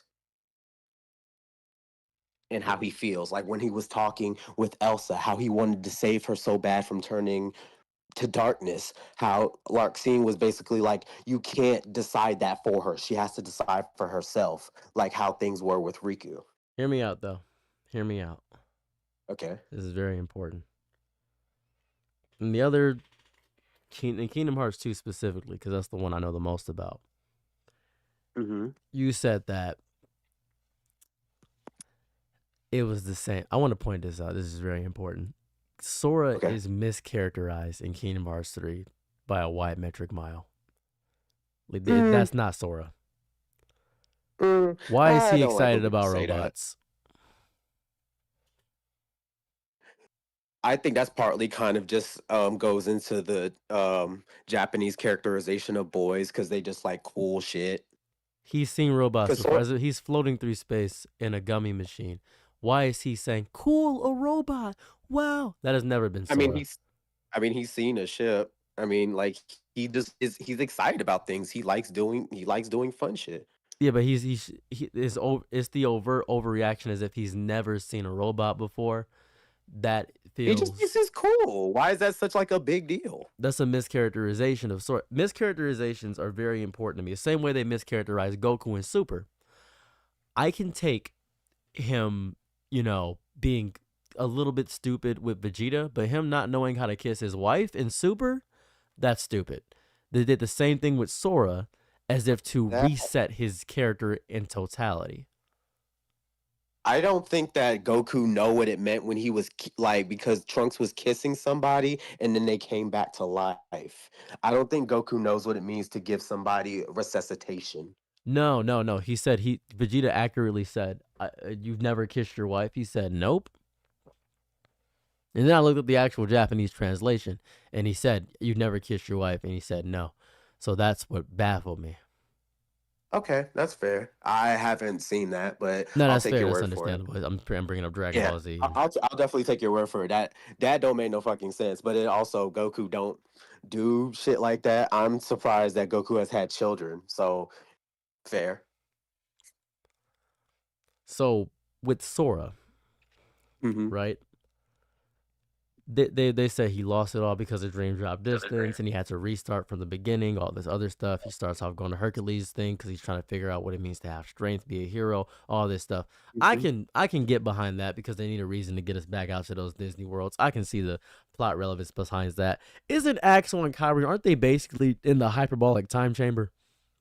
That's one of the things that actually did piss me off, and that's why I said Merlin is a trash wizard. Mm. Because why the fuck were y'all in the hyperbolic time chamber basically, and y'all didn't basically just come out as masters? That Yeah, made zero sense to me. That's one of those theories that people have is that that nigga Yen said sent Kyrie out there to die. but you gotta understand this, right? You see how we're talking about this and arguing about it and doing all this stuff. Hmm. Tetsuya Nomura, creator of Final Fantasy, Not too much of my man. Not too much of my man. is a master at making character designs. But much like Tite Kubo, the mangaka of Bleach, he does not write his stories. Did you know that? Um, that's not entirely true. There is a lot that has been in, especially Final Fantasy, that he has had a hand in. That it is a lot of the reason. Like Aerith dying in Final Fantasy, he wrote that. I know that. But I'm saying Yeah. he has editor. The same way Akira Toriyama cannot write. Akira Toriyama is habitually accidentally great. He cannot write. And I hate saying that because I love Akira Toriyama. He can't write. You know Cell, and you've seen Dragon Ball Z, I imagine, yes? Of course, yeah. Got his Goku tattoo. What do you think the final design for Cell was? It was because from what I remember, it was not as intricate as it was because that motherfucker did not want to draw all them little circles. The animators didn't in the show. Yeah, but the he didn't animators. care because he was doing Yeah. a manga. He was doing fight paneling. Same reason why he, what was it? He drew Goku's hair white because Super Saiyan was originally white haired. And with Cell, the first design was going to be it. And then his editor said, no, that's stupid. And then Akira Toriyama said, watch this. And then he made what he thought the exaltation of strength was. He said this is based off of Cassius Clay. And he made second form Cell. That is based off Cassius Clay and Mike Tyson.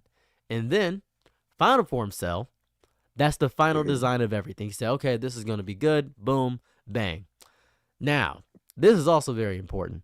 You know what Akira Toriyama's favorite arc was? No. The Boo arc. I was gonna say that, but I wasn't sure. Why did That's he like? surprising. He liked the Boo arc because he got to fuck around. He got to be goofy with it. He missed being goofy because he can't write cohesive story. The Boo arc is the worst narratively cohesive story in all Dragon Ball to me, right next to fucking the Goku Black arc. It's all just it's I'm not gonna narrative. lie. I agree. I agree. It's like the Boo arc, like people like it, but I'm like, you like Majin Buu. You don't like the Boo arc as a story. It's It's not a very story. disconjointed. It's just goofy shit happening. Which I mean, it's Dragon Ball. It is Dragon Ball. And I think people just want more Dragon Ball. And I feel the same way about Dragon Ball Z that I feel about Kingdom Hearts, right? I know a shit ton about Kingdom Hearts. I know a fuck ton about Dragon Ball Z. I have played all of Union Cross. I played it all. Like, physically, I couldn't read shit. I had a guide on GameFAQs translating it for me, and I had to figure it out. Hey man, I was there too. I get it. Those are literally like my two favorite media. So I can definitely see like what you mean. Like they are kind of intertwined, especially with the way that the creators are. But that don't mean I'm not always going to defend it. It's understandable. And Kingdom Hearts 3 overall is not a good final part of the Xehanort saga. It's not a good final closing off. Because in terms of continuing the story, because we waited, what was it, 14 years, 15 years for Kingdom Hearts 3? No, it for me. Well, okay, I'm going to be straight up. Yeah. For me, for Kingdom Hearts fans, if you grew up with Kingdom Hearts, then you can say that. I But did. for if you were just kind of getting into it, yeah, like me and you, definitely. Like we waited that long because obviously we wanted after Kingdom Hearts 2. We know this shit's gonna come. But regular motherfuckers, you only had to wait like 3 years maybe at the most. So not everybody can say that. But still, But I get what you mean, yes. I remember seeing that first developmental demo. It was Tangled World, and it was very light, too bright for my eyes to see, and it was on PS3, and I was like, oh, this is gonna be great. I remember seeing that. It was they're fighting against a demon tide in Tangled World, and I was like, whoa, that's crazy. Remember watching that, getting excited, and I thought the combat was too floaty. And I said, I hope the combat isn't this floaty when the final game comes out. But lo and behold, people hate that floaty ass combat ever since Dream Drop Distance. It is still floaty in Kingdom Hearts 3. Do you know one of the reasons why the development took a while and why it looks different? Because he was working on other Final Fantasy games? I don't know. No, it's because they had to completely and utterly scrap the way that they had to completely start over with the new, because they had to that first one was the Kingdom shader, and then they had to scrap everything and start completely from scratch using Unreal Engine. That sucks ass. It does. But here goes the worst part about this whole thing. This sucks to me, right? Is the fact that we waited so long for Kingdom Hearts. We were like, this is gonna be the conclusion of the series. This game is gonna feed us for years.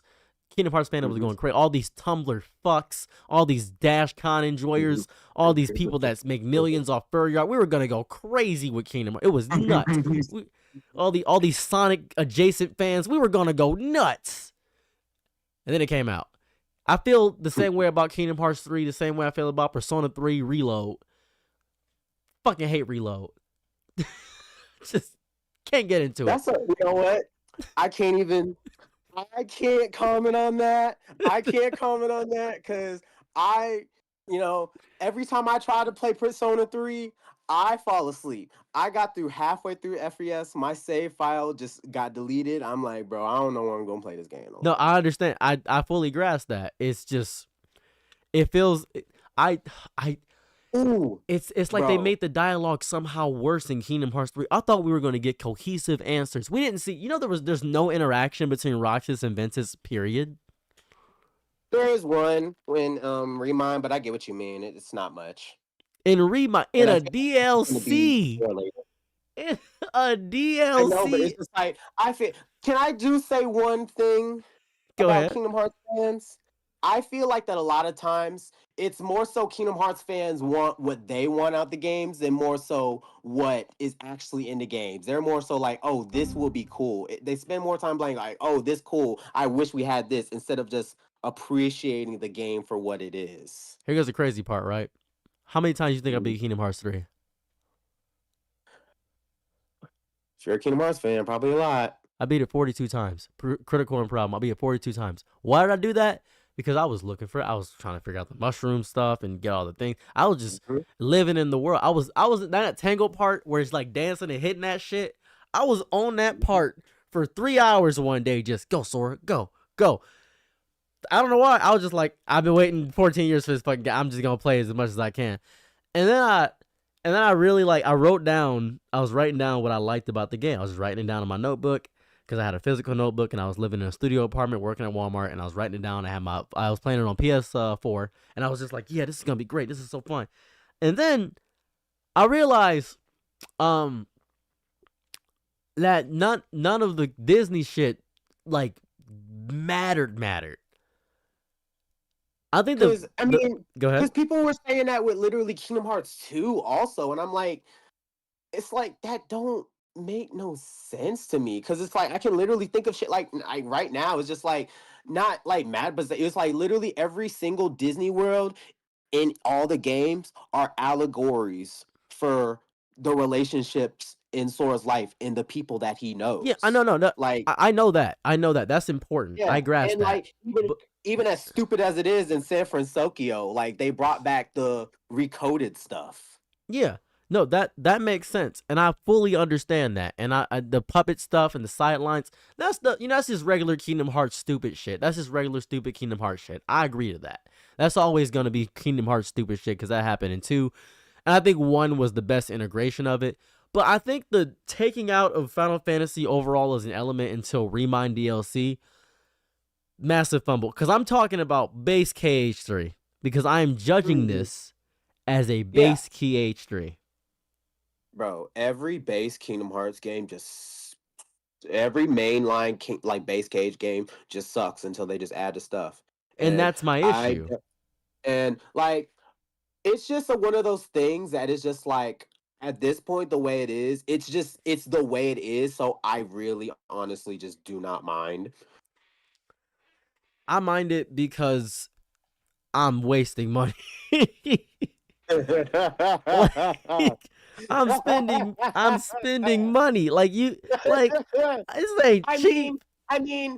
But yeah, it is, yeah. Would you rather, back in the day, motherfuckers had to pay a whole $60+ for a new remix game? No. No, I did not. I played Kingdom Hearts 2 Final Mix. It was $30 at Video Game Underground. No. I mean, I'm talking about back in the day before America even got Final Mix. Yeah, that's what I had a Japanese PS2 because the PS2s were region locked.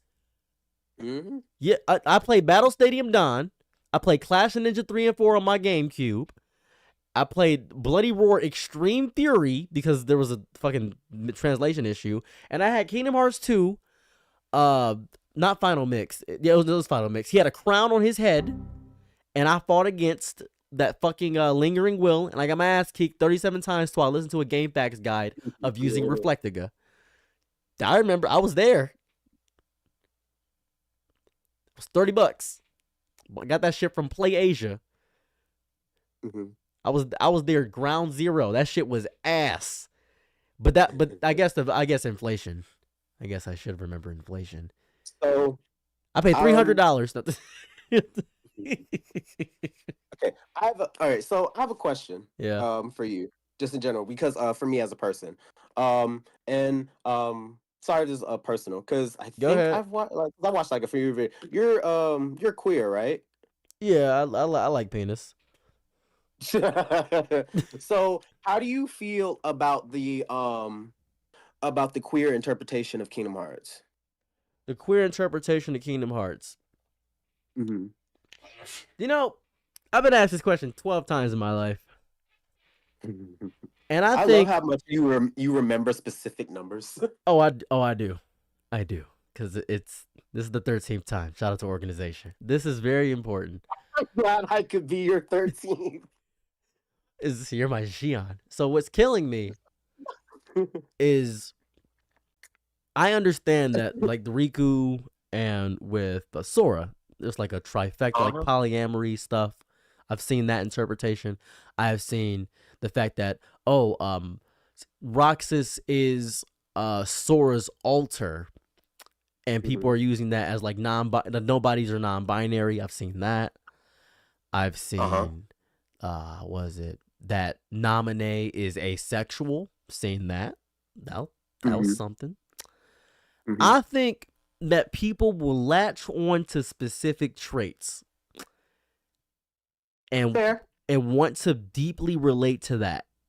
and they will do it too far sometimes. But I think art can be interpreted in any way you feel like.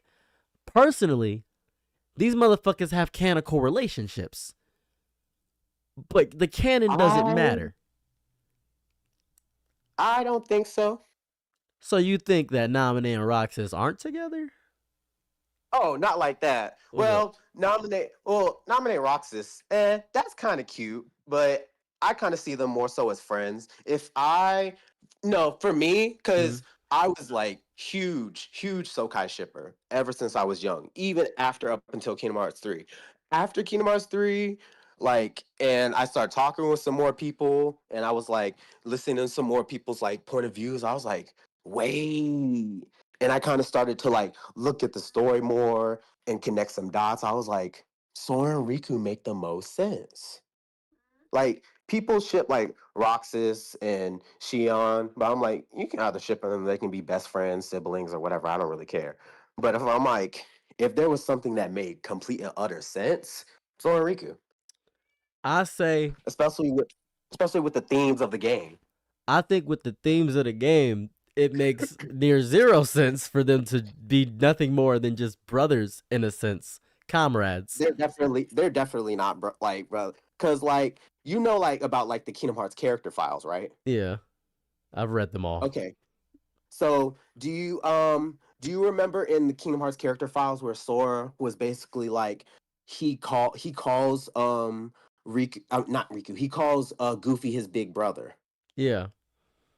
But when he talks about trying to define his relationship with Riku, he doesn't know how to really define it. They both, when they talk about their relationships, it's hard to define. When Riku is talking about Sora in his character files, he talks about how he used to try to make himself feel like a big brother and try to fulfill that role for him, but he says that doesn't really fit. And when did he stop feeling that way towards him? All right, so this is an issue with, I think, English now. And this is now a mistranslation thing. Because we don't have none of that is mistranslated. No, not mistranslated. It's I think we just don't have the words. Because in Japanese, there are more words to describe relationships of a closer kinship. There's a deeper kinship, like Naruto and Sasuke, right? But them niggas are gay as fuck. So I mean, Naruto and Sasuke are not gay. All right, listen.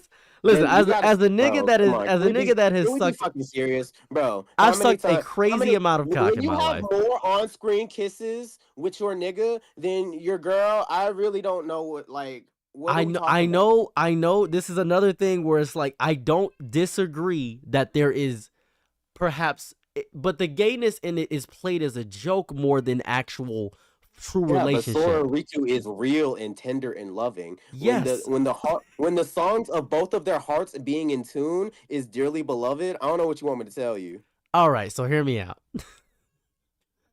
I agree that they have a deep connection. Is that you and your bros? Yes, actually. Yes. Yeah, me and my friends are really close. Because you gay, nigga. Let me stop. I'm just saying, like, it's. I don't think it's gay.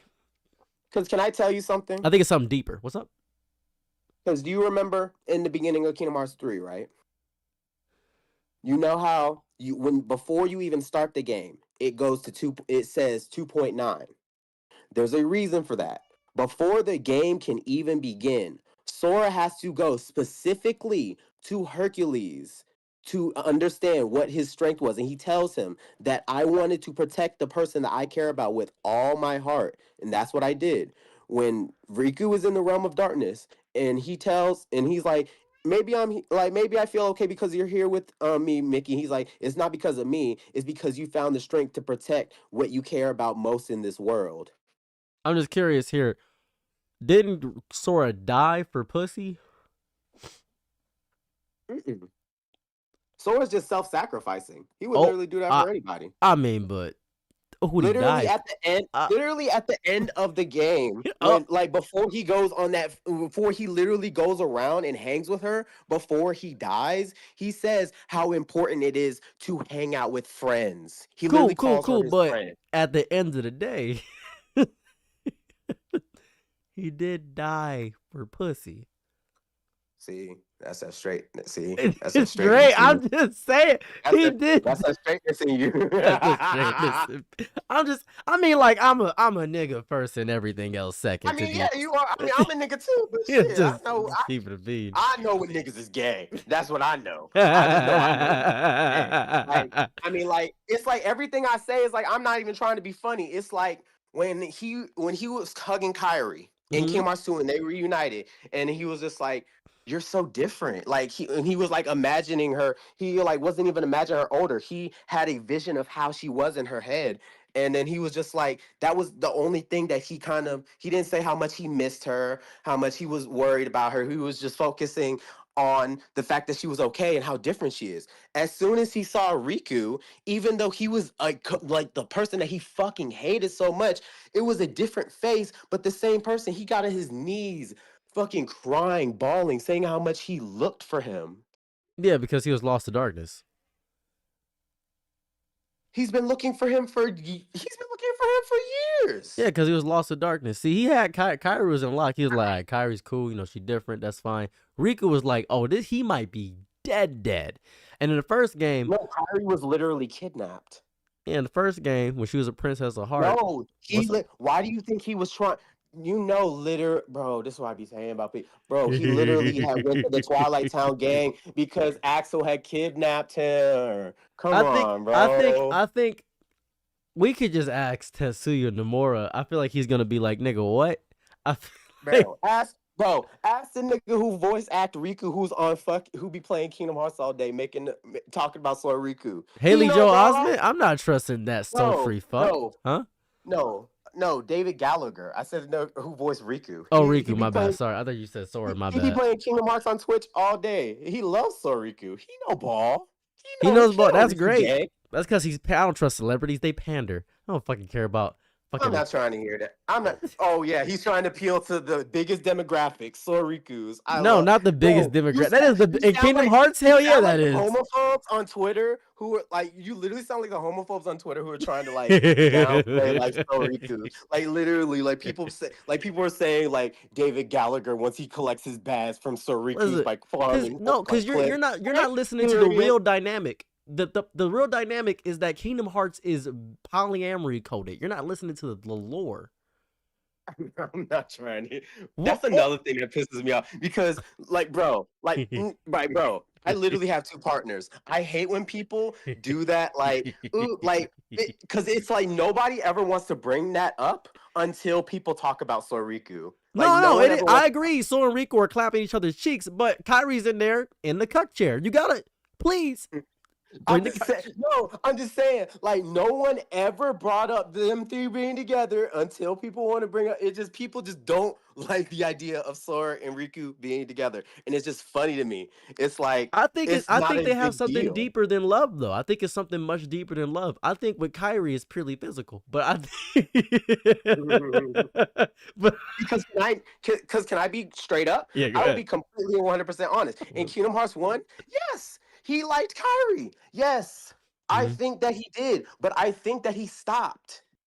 I think that he grew up. I think that love grew apart because that's something that Nomura talked about when he talked about in Kingdom Hearts 3, how sometimes when you have friends, you have different like routes and things that you go. Like when he talked with Merlin, because Kyrie is a huge Winnie the Pooh parallel. When he talked about, he's like, I don't want to lose any of my friends. And Merlin told him there will always be a road to reconnect with the people you care about. That's why in Kingdom Hearts 3, he had to go a different route to get to Kyrie's heart because he was losing that connection with her. And he realized that you need to spend time with the people you care about to keep that connection close. That's fair. I give you that, actually. That's actually fair. You know, you got reasonable arguments there. Yeah, like Sora and Riku's connection has never been like far away. Like literally when he was like someone always told me to follow my heart. As soon as he said that, Riku's heart station was right there. When he needed him, and in the end, when there was all those keyholes, he felt him. He like Riku was like literally floating there. He felt him You call to him. felt And he that said, nigga, huh? "Sora." And he shot his fucking keyblade. He lit the way for him when He he felt was that nigga, literally. He's stupid. Bro, when he huh? was falling into darkness and he saw the light reaching out, he said, "Riku, bro." Like You know, I'm that's another. gonna toss a plot. I'm gonna toss a whole ball at you. It's actually a Christian allegory. Actually, the light is actually Jesus. No, I'm not lying. I'm not lying. What's up? That's what people be saying about Riku. Riku is Really? actually like they be saying like Riku's like a god. They're saying like he's the physical embodiment of Kingdom Hearts. That's funny as shit. That's actually clean. That's funny as fuck. I go. I'm gonna be a because he's Christian always Kingdom Hearts streamer. Is what I'm gonna be. No, you should. Because like he always has such religious allegories. There's always light associated with Riku, like floating over him with a halo. You saw on the Kingdom Hearts 1 box art how he has like that one angel wing, Mm. just like his Keyblade. It's kind of clean with it. I ain't gonna hold you. Like Riku just Um, looks saucy. I think this is mechanical ships of Kingdom Hearts characters. Mechanical Okay. ships, right?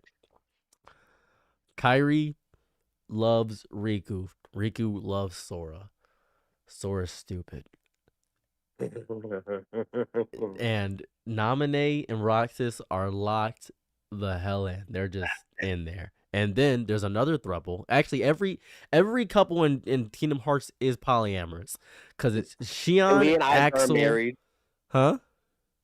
Lee and Isa, they were divorced. Now they're married again. See, that's how it goes. It's all because we got Aqua, Terra, and Ventus. That's siblings. They're not fucking each other.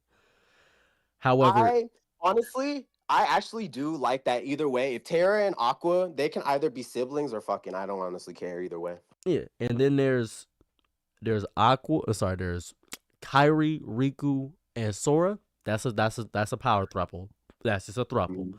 And then there's Xion, Axel, and Roxas. And Naminé is the favorite. Naminé is like the nesting partner of Roxas. And then there's like I love the like. My favorite dynamic is like, is Axel being the dad and like Roxas and Xion being like the kids. oh, he's a dad, all right. Got it memorized? You know what I'm saying? That's a parent saying, you know? But so because one of my favorite things about Soriku is because you know that Xehanort and Irquis are parallels of them. Yeah. They're basically literally them, but the good ending. Oh, it's old man gay. That's crazy. And Lee and Isa are kind of like the middle ground of them. It's like them if they weren't as bad, but if like they were able to kind of fix everything. But Sora and Riku are like the perfect version of like those two different people. Remember how you saw how Axel didn't like his Axel was like, "Oh yeah, you can call me Lee," and he's like, "I don't like my birth name. I'm gonna choose my chosen name, which is Axel, so you can fuck off." He just Oh god. nigga didn't even try to go by Lee. He was like, "Fuck it." Because they kept dead naming him. I think okay, hear me out. I think that Lee is the dead name. Cause Lee When only was your not friends his can call you chosen by your name. dead name. I'm just saying, cause he like that's like being like, cause like Sora Roxas, that's a chosen name. That's an X in the middle for no fucking reason. That's just. Well, they didn't choose it. It was given to them by that's basically their slave names, honestly. I ain't gonna hold you. That's funny as fuck. Now we get into black allegories in Kingdom Hearts. All the organization 13 members are slaves. They was fighting Because why is Xehanort the only dark-skinned nigga in KH? Why? Xehanort. You don't know the lore. Okay, so everybody that is part Nort is light skinned. Oh yeah, every evil is light skinned, yeah. Yeah, they're all light skinned. They're all like not black, specifically light skinned. You know this. They're all light skinned. And he got all them kids. He got a little light skinned time traveler. That's Chris Brown. Got The big light skin, that's Chance the Rapper, because he worthless. We got that's Terranort. Like we got the whole plot. We got the pink twink. That's Marluxia. Hell yeah. That's Logic. He just Every single person in the organization is gay. Also. Oh yeah, I'll give 100%. Especially Zigbar. Zigbar is the gayest. I'll give you that. There's no like debate there. That's just Zigbar is fully gay. Dimix, I don't even know Dimix's real name. That's not Some people like to say that the nigga's name is Remy, which I hope not. Remy. Yeah, Nigga, he's black. That's a drink. And that'd be kind of clean. they also be saying, I think this too, that he's the fucking master of masters. Larksin's name would be Analer.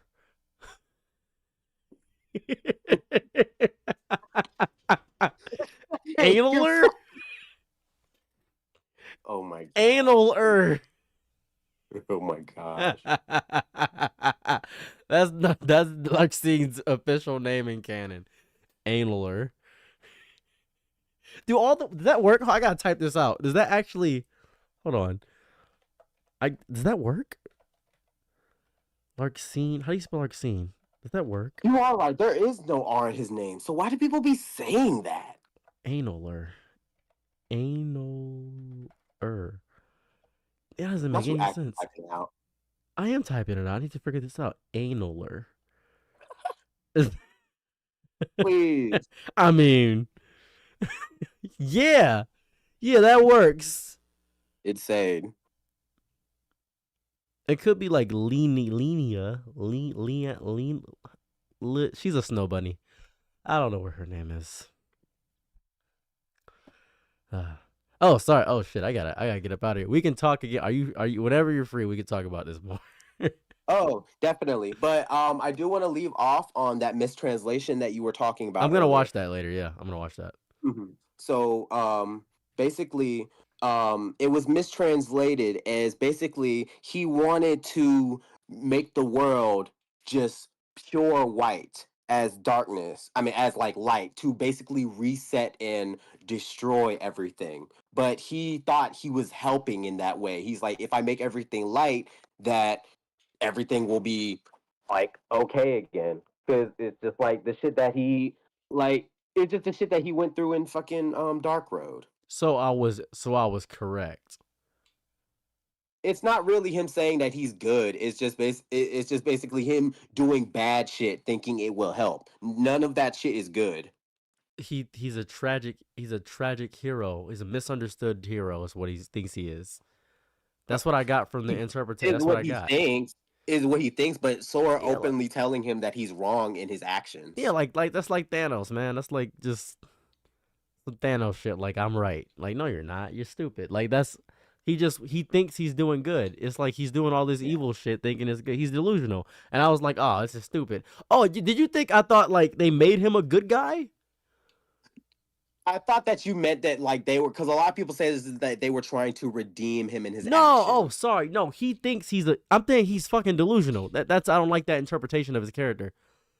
Like, I don't like him being delusional at the end of Kingdom Hearts 3. Like, I'm delusional. I want him to just be an evil nigga, like bald head, like light skins are. I can understand that. I think you're more so like, I don't know. I don't think that like, because it shows in Dark Road how much of his backstory was tragic and how that he literally like lost his friends. Because it's the same way with the Master of Masters, because it's just like he lost his friends and wants to save them by doing a fucked up plan. I think if there's any motherfucker in the game that's evil just for the sake of being evil, it's Luxu. Like, he'll probably be like the final boss. Like, Luxu, I could definitely see. I swear to God, if there are 3 more Kingdom Hearts games, I give up on this fucking series. I don't think bro, because I don't definitely think there will be. I definitely think it'll stop at like 5. 5? It's just like, yeah. Nigga, I thought Tekken was gonna stop at 6.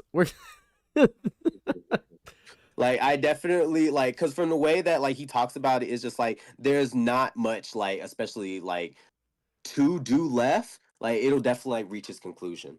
Well, we got fucking Shoujo Sora now, so we'll see how this goes.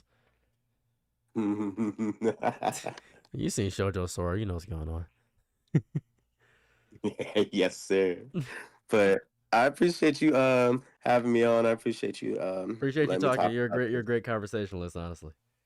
Hell yeah, man. Anytime you want to talk, just hit me up. I'll definitely be in Discord now. All right. Have a lovely night. Peace. All right, guys. We're done here. I was kind of supposed to tell myself I'll stop at 11, but I got heated in conversation. That was pretty fun. So yeah, thank you guys so much for being here. Hi, Janice. Pleasure to see you. Thank you much, Dark Blade. Thank you, everybody. Thank you, Kid in the Hoodie. Thank you all, everybody, for being here. Great person, great conversationalist. Thank you guys so much. Our new video is probably already out. I don't even know. Have a lovely day wherever you are. I am going to talk to my wife.